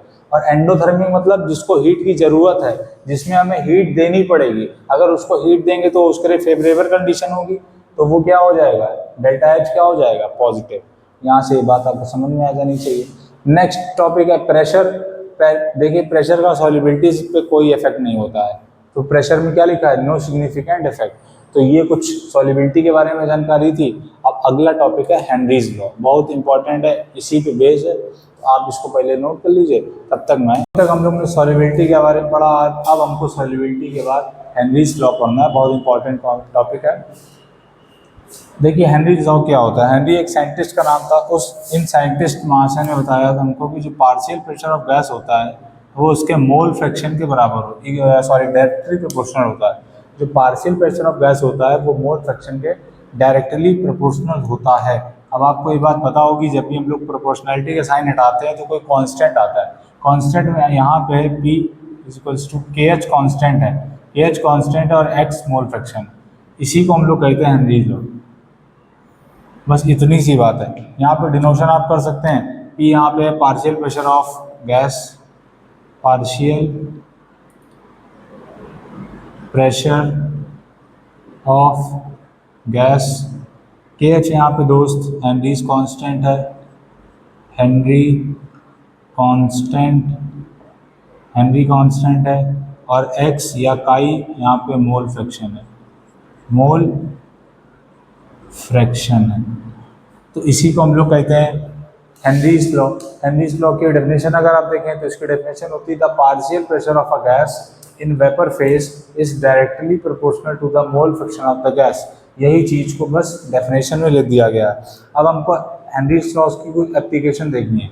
देखिए, स्कूबा डाइवर्स जो होते हैं, जो समुद्र के गहराई में जाके एक्वेटिक एनिमल की स्टडीज़ करते हैं, एक्वेटिक लाइफ की स्टडी करते हैं, उसको हम लोग स्कूबा डाइवर्स कहते हैं। अब देखिए, जब वो लोग समुद्र के एकदम गहराई में जाते हैं तो वहाँ वाटर का प्रेशर उनके ऊपर बहुत लगता है, तो जिसकी वजह से उनके जो शरीर के अंदर ऑक्सीजन है उसकी डिसोल्यूशन बहुत ज़्यादा बढ़ जाती है। और जब वो लोग ऊपर आते हैं, वापस नीचे से जब ऊपर आते हैं, तो जो ऑक्सीजन है उसके साथ उनका ब्लड भी इनटेक होने लगता है, एक्सेल होने लगता है। तो ब्लड क्लॉट्स बन जाते हैं, और जब वो एक्सेल होते हैं तो वो बहुत पेनफुल होता है। तो इसके लिए जो वो लोग सिलेंडर लेके जाते हैं उसमें बहुत लेस सॉल्युबल गैसेस भरी होती हैं।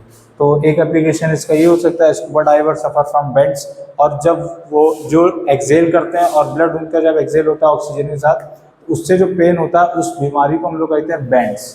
तो scuba diver suffer from paints, ये एक एप्लीकेशन हो सकता है हेनरी लॉ का। दूसरा एप्लीकेशन हो सकता है carbonated beverages are sealed under high pressure. आपने देखा होगा जब भी आप कोल्ड ड्रिंक वगैरह की बोतल खोलते हैं तो एक फिस की आवाज़ आती है। क्यों होती है? क्योंकि जो कोल्ड ड्रिंक्स होती हैं वो हाई प्रेशर में, अब वो जो क्या कर जो भी कंपनीज वाले होते हैं वो हाई प्रेशर में उनको सील करके रखते हैं। तो बस इतना ही था हेनरी लॉ। अगर आप डेफिनेशन, फॉर्मूला और एप्लीकेशन नोट कर लेते हैं तो बहुत अच्छी बात है। पेपर में आएगा तो आप इतना लिख सकते हैं, पूरे नंबर आपको मिलेंगे।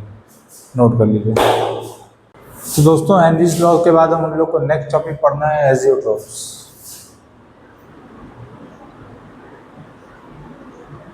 Azeotropes,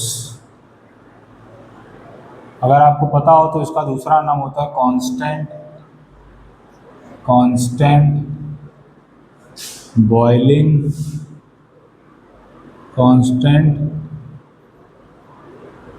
boiling mixture. एजियोट्रोप्स को हम लोग कांस्टेंट बॉइलिंग मिक्सचर भी बोल सकते हैं। बहुत आसान टॉपिक है। देखिए सब इसका जो नाम है इसी में सब लिखा। अगर हम लोग इसकी डेफिनेशन बनाना चाहें तो हम लोग को लिखना है mixtures which boils at constant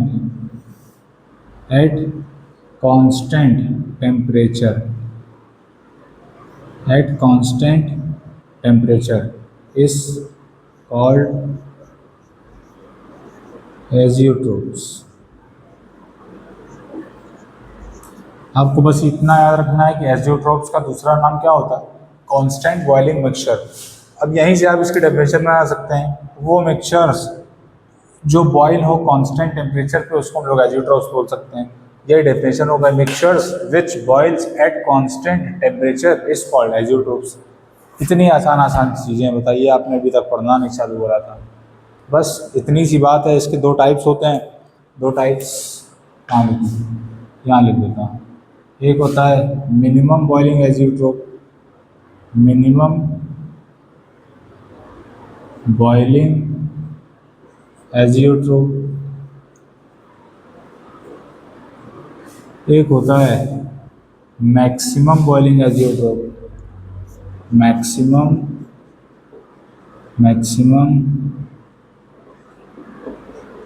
boiling azeotrope.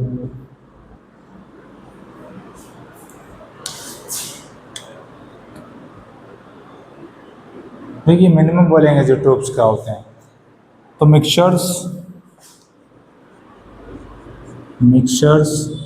whose boiling point is lower than other components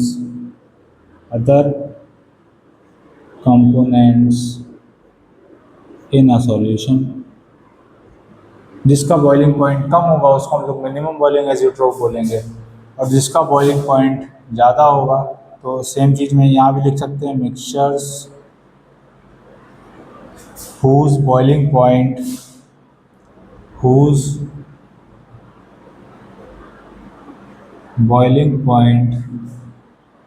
is whose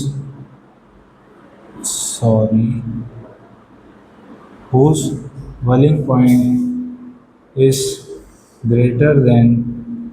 is greater than other components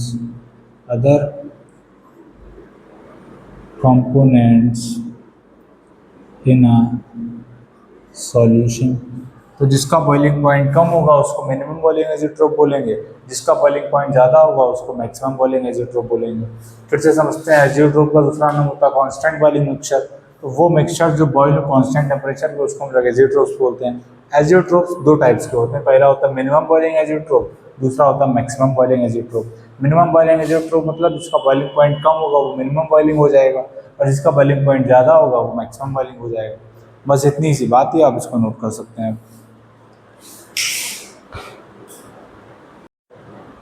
माफ़ करिएगा, मैं आपको एग्जाम्पल बताना भूल गया, मैंने अभी देखा ये चीज़। तो एग्जाम्पल देखिए इसका क्या हो जाएगा। इसका एग्जाम्पल हो जाएगा इथेनॉल प्लस वाटर। और अगर आप मैक्सिमम बॉइलिंग एजियोट्रोप का एग्जांपल लिखना चाहें तो मैक्सिमम बॉइलिंग एजियोट्रोप का सबसे बढ़िया एग्जांपल होता है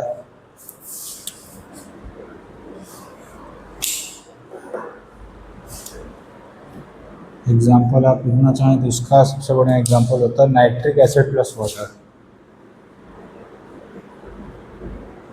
नाइट्रिक एसिड प्लस वाटर, तो आप इतना नोट कर सकते हैं। तो दोस्तों अब हमारा नेक्स्ट टॉपिक है कॉलिगेटिव प्रॉपर्टीज। आप हेडिंग लगा सकते हैं, बहुत इंपॉर्टेंट टॉपिक है। पेपर में आपके 100% चांस है कि इससे तो एक क्वेश्चन आना ही आना है। कॉलिगेटिव प्रॉपर्टीज, देखिए हमने बहुत हद तक इस चैप्टर को ख़त्म कर लिया है, बस थोड़ा सा समय और बचा है। तो आप इसको और कंसंट्रेशन से देखेंगे तो आपको हर चीज़ क्लियर हो सकती है इस चैप्टर में। मेरी पूरी कोशिश है कि कठिन से कठिन टॉपिक को भी आसानी से आप तक डिलीवर कर सकें। बस इतनी सी मेरी कोशिश है। आपको थोड़ा सा कंसंट्रेशन दे के थोड़ा सा मेहनत करके बस पढ़ना है, तो आपको हर एक चीज़ इसमें क्लियर हो जाएगी। और जैसा कि मैंने आपको बताया कि काफ़ी हद तक ये चैप्टर ख़त्म हो चुका है। आप अगर यहाँ तक देख रहे हो तो आपको कुछ अच्छा ही लगा होगा, और अच्छा लगा है, आपने अभी तक शेयर नहीं करा किसी को या लाइक नहीं करा, तो आप कतई बेशरम इंसान हैं। तो थोड़ा लाइक शेयर कर दीजिएगा, बाकी आपकी इच्छा। देखिए कॉलिगेटिव प्रॉपर्टीज़ क्या होती हैं, आज जब नाम से समझ में आ रहा भाई प्रॉपर्टीज़ होती हैं, तो आप इसकी डेफिनेशन सीधे लिखिए। प्रॉपर्टीज़ हाँ which depends upon number of moles of solute। देखिए कॉलिगेटिव प्रॉपर्टीज होती हैं जो number of moles of solute पे डिपेंड करती हैं। बस इतनी सी बात है। 4 टाइप की कॉलिगेटिव प्रॉपर्टीज पढ़नी है आपको। देखिए जब हम लोग वॉलेटाइल सॉल्वेंट में नॉन वॉलेटाइल सॉल्यूट ऐड करते हैं, मतलब एक ऐसा सॉल्वेंट है जो उड़ सकता है, जो वेपर्स बना सकता है, उसमें अगर हम लोग solute add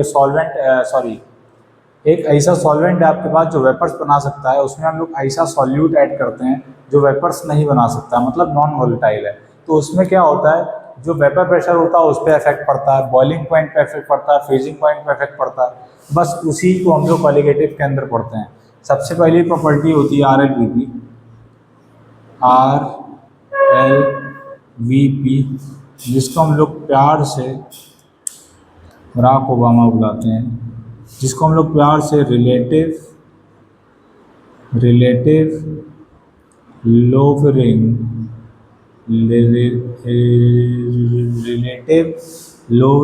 in vapour pressure, relative lowering in vapour pressure, इसका प्यारा सा नाम होता है। अब हमारे पास दूसरी प्रॉपर्टी होती है elevation in boiling point. Elevation in boiling point. तीसरी बहुत प्यारी सी प्रॉपर्टी होती है depression in freezing point. Depression in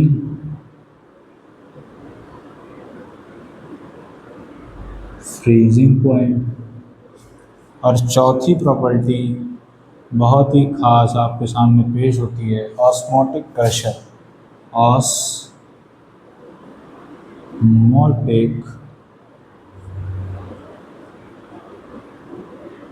pressure. तो ये 4 तरीके की कॉलिगेटिव प्रॉपर्टीज आपको पढ़नी है। RLVP elevation in boiling point, depression in freezing point and osmotic pressure. Colligative properties क्या होती हैं, वो प्रॉपर्टीज जो number of moles of solute पे डिपेंड करे उसको हम लोग कॉलिगेटिव प्रॉपर्टीज बोलते हैं। नोट कर लीजिए, फिर एक एक करके इसको बहुत प्यार से समझेंगे। तो दोस्तों हम लोग को कॉलिगेटिव प्रॉपर्टी नंबर 1 पढ़नी है। कॉलिगेटिव प्रॉपर्टी फर्स्ट मैंने आपको बताई थी RLVP,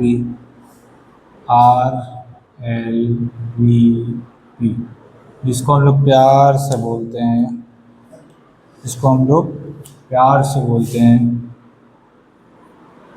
रिलेटिव लोवरिंग इन वेपर प्रेशर। जब भी हम लोग वॉलेटाइल सॉल्वेंट में नॉन वॉलेटाइल सॉल्यूट को ऐड करते हैं तो वेपर प्रेशर में क्या होता है, लोअरिंग हो जाती है, उस वेपर प्रेशर क्या होता है, कम हो जाता है। इसी को हम लोग बोलते हैं relative lowering in vapour pressure. इसका फॉर्मूला आप देखिए सीधे सीधे, P naught A minus P S is equals to X B. दोस्तों ये जो फॉर्मूला है इसको हम लोग कहते हैं लोअरिंग इन वेपर प्रेशर। इसको हम लोग बोलते हैं lowering in vapour pressure.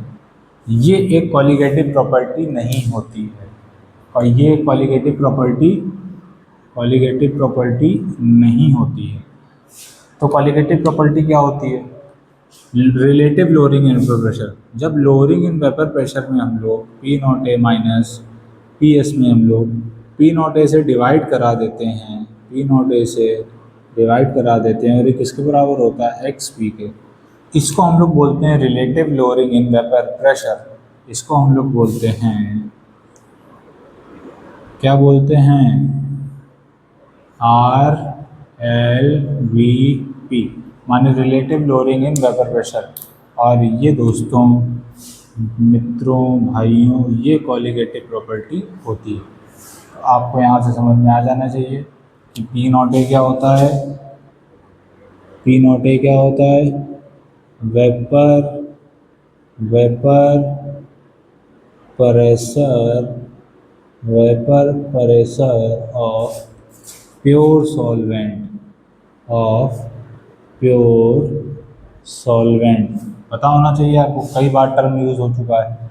P S क्या होता है दोस्तों, पी एस होता है वेपर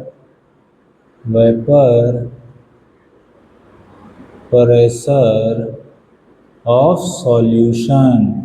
ये सॉल्यूशन का वेपर प्रेशर होता है। और जो पी नॉट ए है वो तो आपको पता ही है क्या होता है, vapour pressure of pure solvent.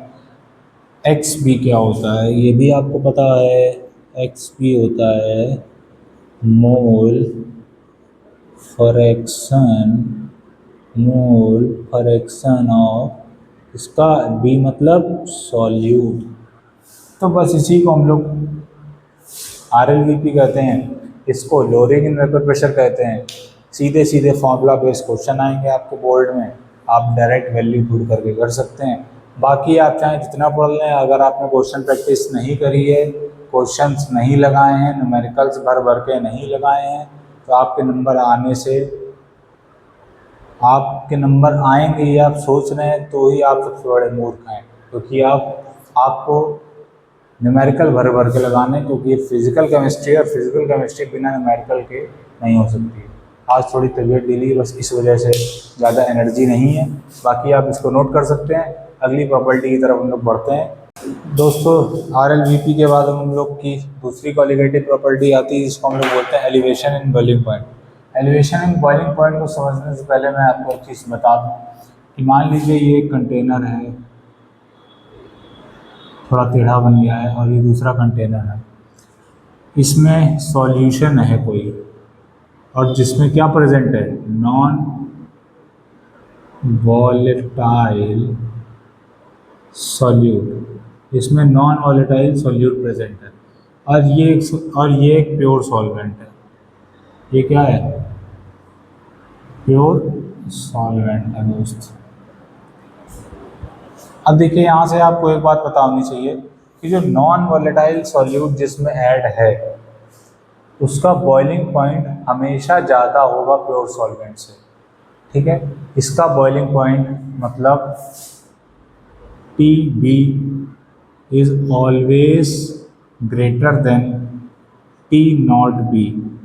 मतलब boiling point which contain non-volatile solute is always greater than boiling point of pure solvent। यहाँ से आप इस बात को गौर फरमा सकते हैं इस पर। तो बस इसी के डिफरेंस, इसी में जो डिफरेंस आया है इसको हम लोग बोलते हैं elevation in boiling point. Definition पढ़ सकते हैं आप लोग उसकी। Boiling point of solution containing non-volatile solute is always higher than boiling point of pure solvent, and this difference in boiling point is called elevation in boiling point। Difference क्या आया है दोस्त? डिफरेंस को यहाँ हम लोग डेल्टा टी बी से denote कर रहे हैं, और डिफरेंस हम लोग निकालेंगे तो T naught B minus T B कर देंगे। हमने boiling point of pure solvent से किसको माइनस कर दिया? Boiling point which contain non volatile solute. इसी डिफरेंस को हम लोग क्या कहते हैं? Elevation in boiling point. अब आपको एक बात यहाँ से और बता दूँ मैं, एक बात ये है कि जो डेल्टा टी बी है, डेल्टा टी बी है, ये डायरेक्टली प्रोपोर्शनल होता है स्मॉल एम के। स्मॉल एम मतलब मोलैलिटी, स्मॉल एम मतलब मोलैलिटी।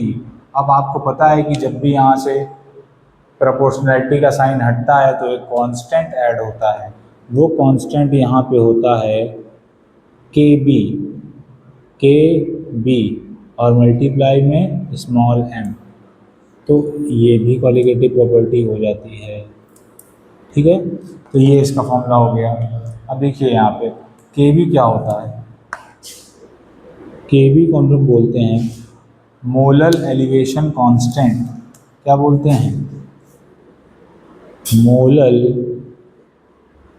एलिवेशन कांस्टेंट, या इसका एक नाम और होता है एब्यूलोस्कोपिक कांस्टेंट। क्या होता है? एब्यूलोस्कोपिक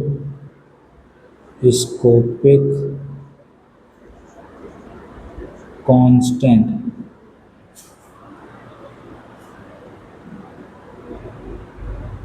एब्यूलोस्कोपिक कांस्टेंट।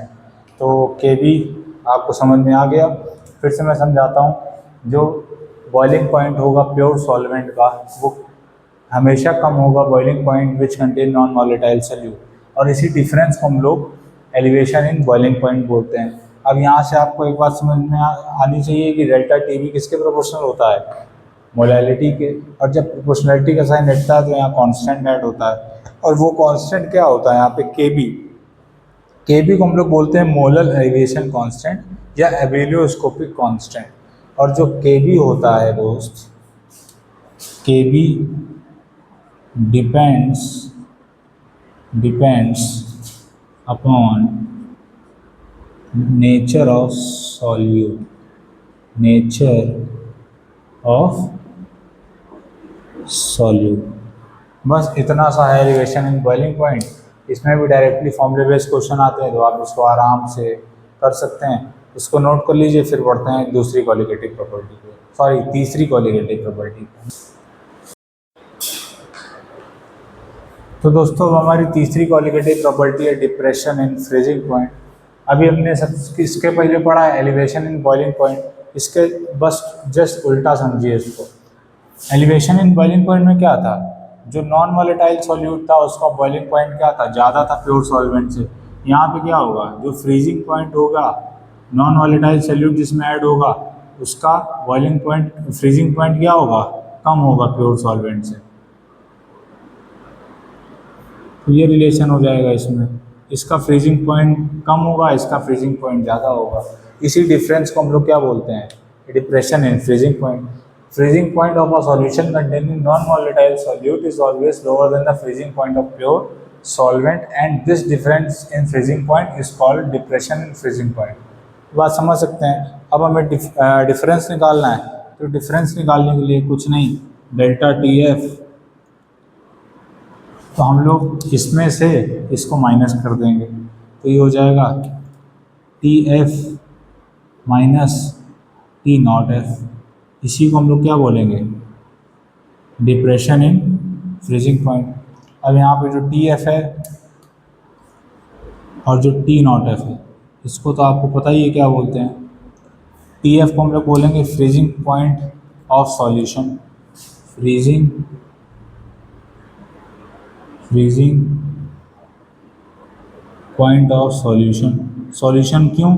क्योंकि सॉल्वेंट था और इसमें नॉन वॉलेटाइल सोल्यूट ऐड था, तो जब सॉल्वेंट सॉल्यूट मिल गया तो क्या बन गया? सॉल्यूशन। और टी नॉट एफ को हम लोग बोल सकते हैं freezing point of pure solvent. Pure solvent, बस इतनी सी बात है। जैसे डिप्रेशन इन फ्रीजिंग पॉइंट में, वैसे एलिवेशन इन बॉइलिंग पॉइंट में भी था कि जो डेल्टा टी एफ होगा वो किसके डायरेक्टली प्रोपोर्शनल होगा? मोलैलिटी के। उसको किसके डायरेक्टली प्रोपोर्शनल होगा? मोलैलिटी के। अब यहाँ से इसको प्रोपोर्शनलिटी का साइन हटाएंगे तो एक कांस्टेंट ऐड होगा, वो यहाँ कांस्टेंट होता है के एफ मल्टीप्लाइड बाय एम। तो इसको ये फॉर्मूला हो गया इसका। के एफ को हम लोग क्या बोलते हैं? के एफ को हम लोग दोस्तों बोलते हैं मोलर डिप्रेशन कांस्टेंट।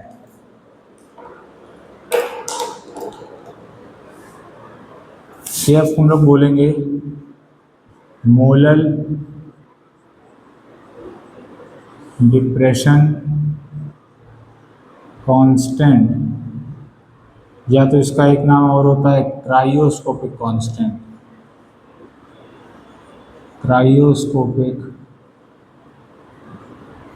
कांस्टेंट, बस इतनी सी बात है डिप्रेशन इन फ्रीजिंग पॉइंट में। फिर से मैं समझाता हूँ। डिप्रेशन इन फ्रीजिंग पॉइंट मतलब नॉन वॉलेटाइल सोल्यूट जिसमें ऐड होगा उसका फ्रीजिंग पॉइंट कम होगा प्योर सॉल्वेंट से, सबसे पहली बात। इसी डिफरेंस को हम लोग बोलते हैं depression in freezing point. Definition पढ़ी तो freezing point of a solution containing non volatile solute is always lower than freezing point of pure solvent. At this difference in freezing point is called depression in freezing point. अगर हम लोग इसका difference निकालेंगे तो इससे हम लोग इसको माइनस कर देंगे, माइनस कर दिया। टी एफ यहाँ पे फ्रीजिंग पॉइंट ऑफ सॉल्यूशन होता है और T not F freezing point of pure solvent होता है। डेल्टा टी एफ मोलैलिटी के डायरेक्टली प्रोपोर्शनल होता है। अगर हम लोग प्रोपोर्शनलिटी का साइन हटाएंगे तो कांस्टेंट यहाँ पे आएगा, जो वो कांस्टेंट यहाँ पे के एफ होता है। के एफ को हम लोग मोलर डिप्रेशन कांस्टेंट बोलते हैं, इसका एक नाम और होता है, उसको हम लोग बोलते हैं क्रायोस्कोपिक कांस्टेंट। तो मुझे उम्मीद है कि ये आपको समझ में आ गया होगा। नोट कर लीजिए, फिर अगली क्वालिटेटिव प्रॉपर्टी की तरफ हम लोग पढ़ते हैं। अगली प्रॉपर्टी है ऑस्मोटिक प्रेशर। ऑस्मोटिक प्रेशर को समझने से पहले आपको ऑस्मोसिस पता होना चाहिए कि ऑस्मोसिस प्रोसेस होती क्या है। देखिए ऑस्मोसिस प्रोसेस मैं आपको पहले समझाता हूँ।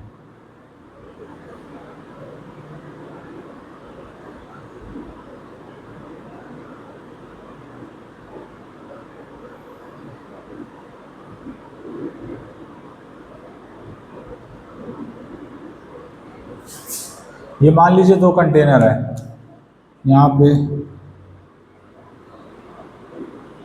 ये मैंने भर दिया, तो दो कंटेनर है। अब देखिए यहाँ पे जब ये यहाँ पे मान लीजिए लो कंसंट्रेशन है इसकी, लो कंसंट्रेशन, लो कंसंट्रेशन। अब ये क्या है? High concentration, high concentration. अब देखिए जो भी पार्टिकल्स हैं वो लो कंसंट्रेशन से हाई कंसंट्रेशन की तरफ बढ़ेंगे। तो जब भी लो कंसंट्रेशन से हाई कंसंट्रेशन की तरफ बढ़ेंगे तो इसमें हम लोग बीच में एक एसपीएम लगा देंगे। ये जो आपको एक पतली सी लाइन दिख रही है इसको हम लोग बोलते हैं एसपीएम। इसका नाम होता है सेमी परमिएबल मेम्ब्रेन। इसको हम लोग बोलते हैं semi permeable membrane, SPM. SPM देखिए क्या करती है, एसपीएम अपने अंदर से केवल सॉल्वेंट को पास होने देती है। एसपीएम अपने अंदर से केवल सॉल्वेंट को पास होने देती है। और यही प्रोसेस कुछ आप जो आरओ यूज़ करते हैं उसमें भी यही प्रोसेस यूज़ होता है। तो देखिए एसपीएम लगा दिया मैंने बीच में, अब ये इधर के जो सॉल्वेंट के पार्टिकल्स हैं वो इधर आना चालू हो जाएंगे। तो इसी प्रोसेस को हम लोग बोलते हैं ऑस्मोसिस। इसी पूरी प्रोसेस को हम लोग क्या बोलते हैं? ऑस्मोसिस। अब अगर हमें ये वाली प्रोसेस को रोकना है, अगर इस प्रोसेस को हमें रोकना है तो हमें यहाँ पे कुछ प्रेशर अप्लाई करना पड़ेगा, कुछ प्रेशर अप्लाई करना पड़ेगा ताकि ये प्रोसेस क्या हो जाए? रुक जाए। तो जो प्रेशर हमको अप्लाई करना होता है, प्रेशर, तो जो प्रेशर हम लोग अप्लाई करते हैं जिससे ऑस्मोसिस की प्रोसेस रुक जाए, उसी को हम लोग बोलते हैं ऑस्मोटिक प्रेशर। इसको हम लोग बोलते हैं ऑस्मोटिक प्रेशर। अब आपको समझ में आया होगा। ऑस्मोसिस की प्रोसेस को रोकने के लिए जो एक्सटर्नल प्रेशर हमको अप्लाई करना पड़े उसी को हम लोग क्या बोलते हैं, ऑस्मोटिक प्रेशर। ऑस्मोटिक प्रेशर को पाई से डिनोट करते हैं। ये 3.14 वाला पाई नहीं है, इसको हम लोग बोलेंगे ऑस्मोटिक प्रेशर। और ये कंसंट्रेशन के डायरेक्टली प्रोपोर्शनल होता है। और यहाँ कंसंट्रेशन आप मोलैरिटी लेते हैं, कंसंट्रेशन यहाँ पे मोलैरिटी में लेंगे। और ये चीज़ आपको समझ में आ गई। और जो आपका ऑस्मोटिक प्रेशर होता है वो टेम्परेचर के डायरेक्टली प्रोपोर्शनल होता है। टेम्परेचर के भी क्या होता है, डायरेक्टली प्रोपोर्शनल होता है। तो हम लोग जब यहाँ से इन दोनों इक्वेशन को मिलाएंगे, इसको इक्वेशन 1 मान लिया और इसको इक्वेशन 2, तो फ्रॉम इक्वेशन 1 एंड 2, तो देखिए दोनों को जब हमने मिलाया तो ये हो जाएगा pi is directly proportional to C T. अब जब यहाँ से हम लोग हटाते हैं प्रोपोर्शनैलिटी कांस्टेंट, तो आपको पता है कांस्टेंट आता है, वो कांस्टेंट यहाँ पे होता है आर सी टी। आर को हम लोग बोलते हैं यूनिवर्सल गैस कांस्टेंट। आर को हम लोग क्या बोलते हैं, यूनिवर्सल गैस कांस्टेंट। इसकी वैल्यू होती है 8.314। डिनोशन कर देते हैं यहाँ पे। पाई हमारा ऑस्मोटिक प्रेशर है, ऑस्मोटिक प्रेशर है। आर यहाँ पे गैस कांस्टेंट है, आर यहाँ पे गैस कांस्टेंट है। सी यहाँ पे आपको पता है मोलैरिटी है। सी क्या है, मोलैरिटी है। और टी क्या है, टेम्परेचर। टी क्या है, टेम्परेचर। तो यहाँ से डिनोशन हो गया इसका। बस इसी को हम लोग ऑस्मोसिस बोलते हैं। इसी को हम लोग क्या बोलते हैं, ऑस्मोसिस बोलते हैं। इसी को हम लोग क्या बोलते हैं, ऑस्मोटिक प्रेशर। ऑस्मोसिस तो इस प्रोसेस को बोलेंगे। तो external pressure applied to stop osmosis is called osmotic pressure. बस इतनी सी बात आपको समझनी थी। इसी को हम लोग बोलते हैं ऑस्मोटिक प्रेशर, और यही हमारी लास्ट कॉलिगेटिव प्रॉपर्टी होती है। अब अगला टॉपिक है रिवर्स ऑस्मोसिस। तो उसको पढ़ने के पहले आप इसको नोट कर लीजिए। रिवर्स ऑस्मोसिस जानने से पहले हम लोग एक टॉपिक और पढ़ लेते हैं, जिसको हम लोग बोलते हैं isotonic solution. Isotonic solution. Isotonic solution क्या होते हैं? if two solution have same osmotic pressure,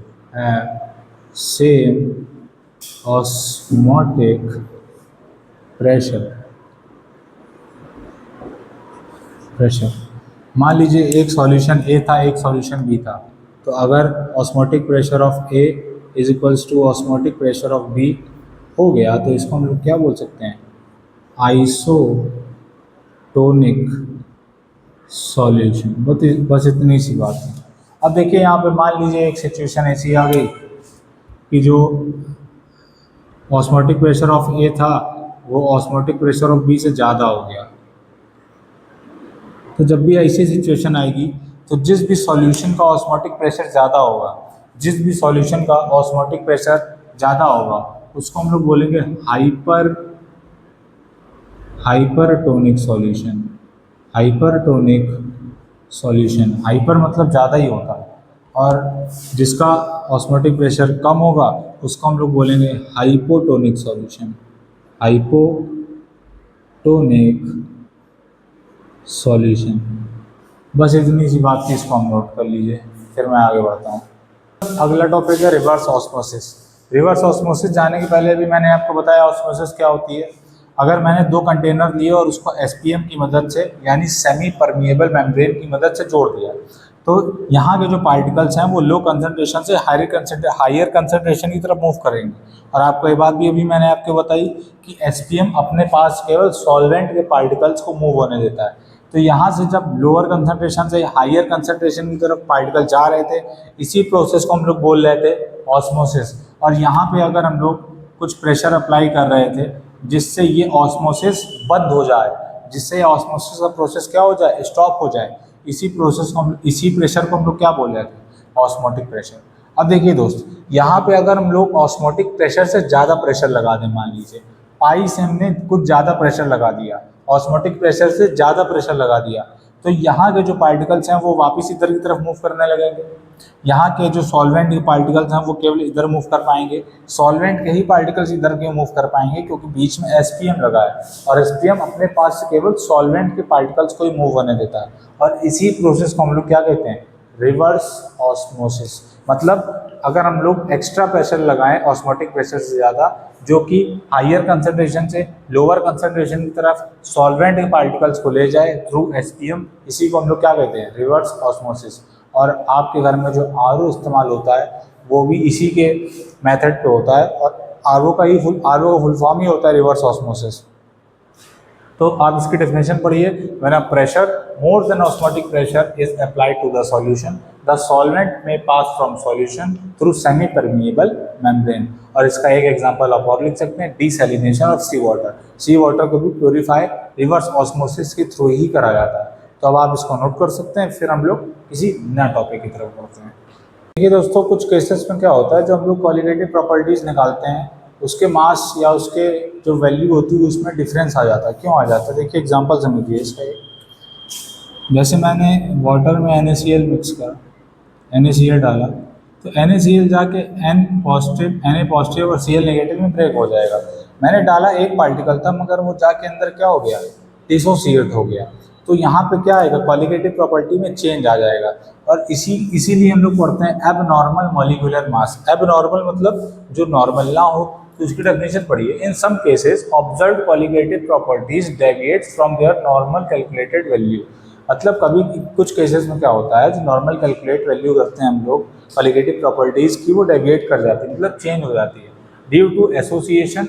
association मतलब दो पार्टिकल डाले, अंदर जाके एक बन गया, या और डिसोसिएशन, एक पार्टिकल डाला अंदर जाकर टूट गया, तो दो या दो से ज़्यादा पार्टिकल बन गए ऑफ मॉलिक्यूल्स।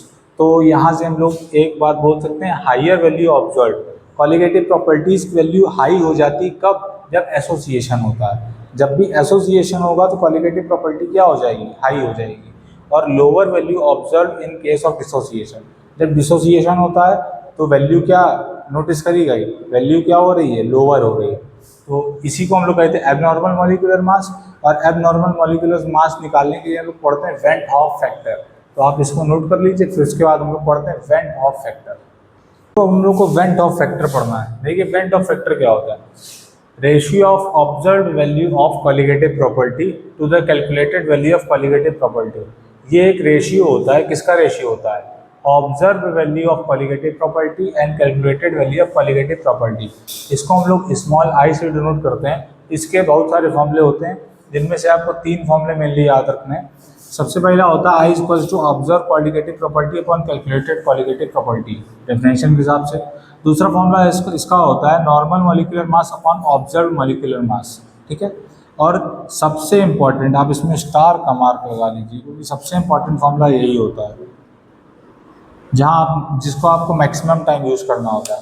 तो number of particles after association और dissociation upon number of particle initially. मान लीजिए एक एग्जांपल लेते हैं, NaCl Na पॉजिटिव और Cl नेगेटिव में ब्रेक हो गया। अब मैंने कहा आपको इसका वेंट हॉफ फैक्टर निकालिए। तो वेंट हॉफ फैक्टर निकालने के लिए आप सीधे इस वाले फॉर्मूले का इस्तेमाल करिए, number of particles after association और डिसोसिएशन। यहाँ NaCl का डिसोसिएशन हुआ है और कितने पार्टिकल्स बन गए हैं, दो पार्टिकल्स बन गए हैं, upon number of particles initially, पहले कितने पार्टिकल थे, पहले तो एक ही पार्टिकल था ना, तो ये इसका वेंट ऑफ फैक्टर हो जाएगा। तो इस तरीके से वेंट ऑफ फैक्टर निकाला जा सकता है आसानी से। और वेंट ऑफ फैक्टर और या एबनॉर्मल मॉलिक्यूलर मास की वजह से क्वालिटेटिव प्रॉपर्टीज़ में कुछ चेंज आते हैं। अब हम लोग पढ़ेंगे कि क्वालिटेटिव प्रॉपर्टीज़ में एबनॉर्मल मॉलिक्यूलर मास की वजह से क्या चेंजेस आते हैं, और went Hoff factor with qualitative properties भी हम लोग पढ़नी है। तो आप इसको नोट कर लीजिए पहले, फिर मैं आपको अगला टॉपिक बताता हूँ। तो को देखना है कि वेंट ऑफ फैक्टर की वजह से क्वालिटेटिव प्रॉपर्टीज़ में क्या चेंज आता है। कुछ नहीं, सिंपल सी चीज़ है, सारी कॉलीगेटिव प्रॉपर्टीज हम लोग किससे मल्टीप्लाई करा देते हैं, वेंट ऑफ फैक्टर से। जैसे हमारी फर्स्ट कॉलीगेटिव प्रॉपर्टी थी relative lowering in vapour pressure, तो उसका फॉर्मूला था P naught A minus P S upon P naught ए बराबर एक्स पी। तो इसमें हम लोग आई से मल्टीप्लाई करा देते हैं। आई क्या होता है, went Hoff factor. Went Hoff factor कैसे निकाला जाता है, इसके पहले मैंने ये आपको बताया, delta T B equal to I into K B into M हो जाता है, delta T F equal to I into K F into M हो जाता है, और pi equal to I into R into C into T हो जाता है। तो वेंट ऑफ फैक्टर और कॉलीगेटिव प्रॉपर्टीज़ के बीच में ये रिलेशन आ जाता है वेंट ऑफ फैक्टर की वजह से, इसको नोट कर लीजिए। तो दोस्तों अब मैं आपको कुछ ज्ञान की बातें बताता हूँ। वो ज्ञान की बात क्या है कि जैसे मान लीजिए डिसोसिएशन हुआ कहीं पे, डिसोसिएशन हुआ, तो आपको याद रखना है कि जब भी डिसोसिएशन होगा तो डिसोसिएशन में आई की वैल्यू हमेशा 1 से बड़ी होगी, वेंट ऑफ फैक्टर हमेशा 1 से बड़ा होगा। एग्जांपल देखते हैं इसका, जैसे NaCl है, NaCl है, NaCl ब्रेक होगा, Na पॉजिटिव Cl नेगेटिव। तो अब हम लोग इसका अगर वेंट ऑफ फैक्टर निकालेंगे तो इसका वेंट ऑफ फैक्टर क्या आएगा, number of particles after dissociation और डिसोसिएशन। तो डिसोसिएशन के बाद 2 पार्टिकल्स बन गए, पहले 1 था, तो आंसर कितना आया इसका 2। तो ये मतलब 1 से बड़ा है। एक दूसरा एग्जांपल ले लेते हैं, दूसरा एग्जांपल लेते हैं AlCl3 का, AlCl3 का, ये ब्रेक हो जाएगा Al3 पॉजिटिव, Al3 पॉजिटिव और 3Cl नेगेटिव, ये ब्रेक हो जाएगा। इसमें आपको ब्रेक करना आता होगा मुझे उम्मीद है, मगर छोड़िए मैं बता देता हूँ आपको। जैसे AlCl3 है, ठीक है, तो आपको हमेशा याद रखना है कि अपनी चीज़ किसी को नहीं पसंद आती, दूसरे की चीज़ हमेशा सबको पसंद आती है। तो दूसरे की चीज़ को हम लोग क्या करते हैं, सर पे चढ़ा लेते हैं। तो AlCl3 के पास कुछ नहीं, Cl3 के पास 3 है, तो ये इसको क्या करेगा, सर पे चढ़ा लेगा, Al और क्या आ जाएगा, पॉजिटिव साइन आ जाएगा, और ये अपनी चीज़ को क्या कर देगा, पीछे फेंक देगा, तो ये हो जाएगा 3Cl नेगेटिव। तो कुछ इस प्रकार से डिसोसिएट करे जाते हैं। चलिए फिलहाल अब यहाँ पे देखिए, नंबर ऑफ पार्टिकल्स, अगर हम लोग इसका वेंट ऑफ फैक्टर निकालेंगे, वेंट ऑफ फैक्टर निकालने के लिए फॉर्मूला होता है number of particles after association और डिसोसिएशन। तो आफ्टर डिसोसिएशन यहाँ 4 पार्टिकल्स बन गए, 3 ये और 1 ये, तो 4 अपॉन पहले कितने पार्टिकल्स थे, 1 पार्टिकल था, आई क्या आ गया, 4 आ गया। कुल मिला के कहने का मतलब सिर्फ इतना था कि जब भी डिसोसिएशन होगा तो आई हमेशा 1 से बड़ा होगा। अब हम लोग बात करेंगे नॉन इलेक्ट्रोलाइट के लिए, नॉन इलेक्ट्रोलाइट के लिए देखिए, नॉन इलेक्ट्रोलाइट के लिए आई हमेशा 1 होगा। आई किसके बराबर होगा, 1 के बराबर होगा। 1 के बराबर देखिए कैसे, जैसे मैंने मान लिया एग्जाम्पल इसका हो गया C6H12O6, तो एक ऑर्गेनिक कंपाउंड है, इसका क्या होगा, ना तो एसोसिएशन होगा और ना ही डिसोसिएशन होगा। अब इसकी जगह एक एग्जांपल और लेते हैं, NH2CONH2, ये भी क्या है, नॉन इलेक्ट्रोलाइट है, तो इसका भी ना तो एसोसिएशन होगा और ना ही डिसोसिएशन होगा। तो नॉन इलेक्ट्रोलाइट की आई की वैल्यू हमेशा 1 रहती है। अब बात करते हैं एसोसिएशन की, एसोसिएशन की देखिए, जब भी एसोसिएशन होगा तो वहाँ पे आई की वैल्यू हमेशा 1 से छोटी होगी, आई की वैल्यू 1 से छोटी होगी। इसका एक सबसे खूबसूरत एग्जांपल होता है, अगर हम लोग 2 टाइम्स CH3COOH ले लें और इसको ट्रीट करा दें बेंजीन के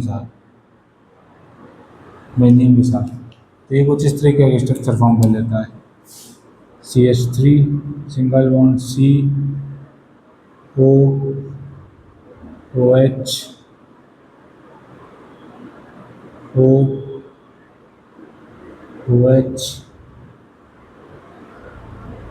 C और ये सिंगल बॉन्ड CH3। तो देखिए यहाँ पे अगर हम लोग इसमें वेंट ऑफ फैक्टर निकालें तो इसमें एसोसिएशन हुआ है, तो वेंट ऑफ फैक्टर क्या होगा, इसका वेंट ऑफ फैक्टर का फॉर्मूला मैंने अभी आपको बताया, number of particles after association और डिसोसिएशन। तो आफ्टर एसोसिएशन और डिसोसिएशन कितने हैं, 1 है, क्योंकि मिलके क्या बन गया, एक ही तो बन गया कंपाउंड, तो 1 और इनिशियली कितने थे 2, तो 1/2, मतलब आई की वैल्यू 1 से क्या आ रही है, छोटी आ रही है, तो ये एसोसिएशन के लिए हो जाएगा। अब यहाँ से आप 3 बात लिख सकते हैं हेडिंग बना के या पॉइंट्स बना के या नोट बना के। पहला, फॉर डिसोसिएशन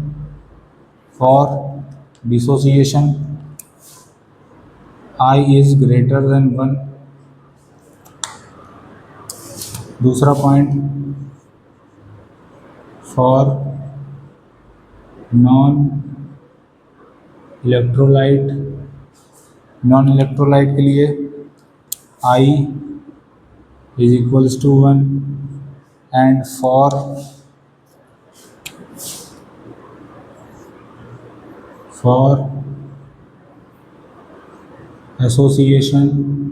एसोसिएशन के लिए I is smaller than 1। Association के लिए I is smaller than 1। तो ये 3 चीज़ें यहाँ से आप लिख सकते हैं। अब बस एक बहुत छोटा सा टॉपिक बचा है जिसको हम लोग बोलेंगे डिग्री ऑफ डिसोसिएशन या डिग्री ऑफ एसोसिएशन। उसके बाद ये चैप्टर ख़त्म हो जाएगा, तो आप इसको नोट कर लीजिए। हमारा अगला और आखिरी टॉपिक है डिग्री। तो हमें जैसे मान लीजिए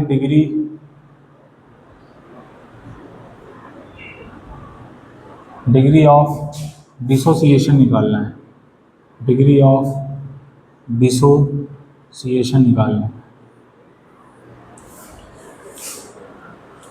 तो डिग्री ऑफ डिसोसिएशन को हम लोग अल्फ़ा से डिनोट करेंगे और डिसोसिएशन निकालना है, तो इसका फॉर्मूला हो जाएगा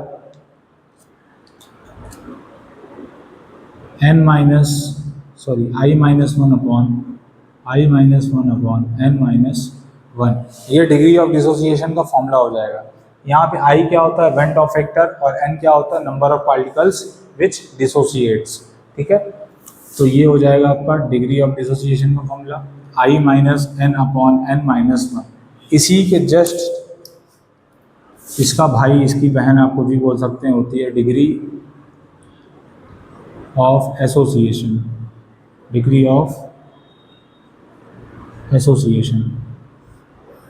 डिग्री ऑफ एसोसिएशन को भी हम लोग अल्फ़ा से डिनोट करते हैं, अल्फ़ा एसोसिएशन। इसका फॉर्मूला हो जाएगा दोस्त, इसका फॉर्मूला अगर हम लोग करेंगे, इसका फॉर्मूला हो जाएगा I - 1 अपॉन 1/n-1। I क्या होता है यहाँ पे, I होता है वेंट ऑफ फैक्टर, n क्या होता है यहाँ पे, n होता है number of particles which associates. तो ये 2 फॉर्मूले हो गए आपके degree of dissociation and degree of association. यहाँ से आपका चैप्टर होता है खत्म, और इस चैप्टर का खात्मा हम लोगों ने बहुत आसानी से और बहुत कम समय में करा है। एक से एक बड़े टॉपिक को जो कि बच्चों को नहीं समझ में आता, उसको भी मैंने आपको बहुत ही ईजिली और लाइट वेटेड समझाने की कोशिश की है। आई होप आपको ये वीडियो अच्छा लगा होगा। अगर आप यहाँ तक अभी तक बने हैं तो आपका बहुत बहुत धन्यवाद। और अगर आपने अभी तक वीडियो को शेयर नहीं करा है तो यार शेयर कर दो अपने दोस्तों, मित्रों, सहेलियों, महिला मित्र, पुरुष मित्र, जो भी आपके हों सबको शेयर कर सकते हैं आप लोग। और एक प्यारा सा कमेंट और चैनल को सब्सक्राइब करके बेल आइकन जरूर दबा देना। क्यों ऐसा मैं बोल रहा हूँ, क्योंकि ये आपने थ्योरी पढ़ ली इस पूरे चैप्टर की, जब तक आप इसके ऊपर न्यूमेरिकल्स या इसके क्वेश्चंस नहीं लगाएंगे तब तक आप बोर्ड में नंबर नहीं ला सकते हैं। तो इस थ्योरी पढ़ने के बाद ही न्यूमेरिकल लगाए जा सकते हैं। तो थ्योरी आप कंप्लीट कर चुके हैं। यहाँ से नेक्स्ट वीडियो 1 या 2 दिन के अंदर मैं न्यूमेरिकल्स के अपलोड करूँगा, जिसमें जितने भी बोर्ड्स के इंपॉर्टेंट न्यूमेरिकल्स हैं सारे एक एक कवर होंगे, एक एक डिटेल वाइज कवर होगी, एक एक टॉपिक उसमें भी कवर होगा। जो चीज़ नहीं आएगी आपको दोबारा बताई जाएगी। और अगर आपको अभी भी कोई डाउट है, कोई चीज़ नहीं समझ में आती है, तो आप मुझे इंस्टाग्राम पे कनेक्ट कर सकते हैं। वहाँ पे आप मुझे पर्सनली मैसेज कर सकते हैं। मैं पूरी कोशिश करूँगा कि उसका रिप्लाई करूँ। और अगर पॉसिबल हुआ, कोई वीडियो अच्छा, कोई आपका सजेशन अच्छा लगा, तो उसके ऊपर एक सेपरेट वीडियो भी ले आऊँगा। बहुत ही जल्दी मिलेंगे नेक्स्ट वीडियो में। ख्याल रखिएगा अपना, पढ़ते रहिएगा। जय हिंद, नमस्कार।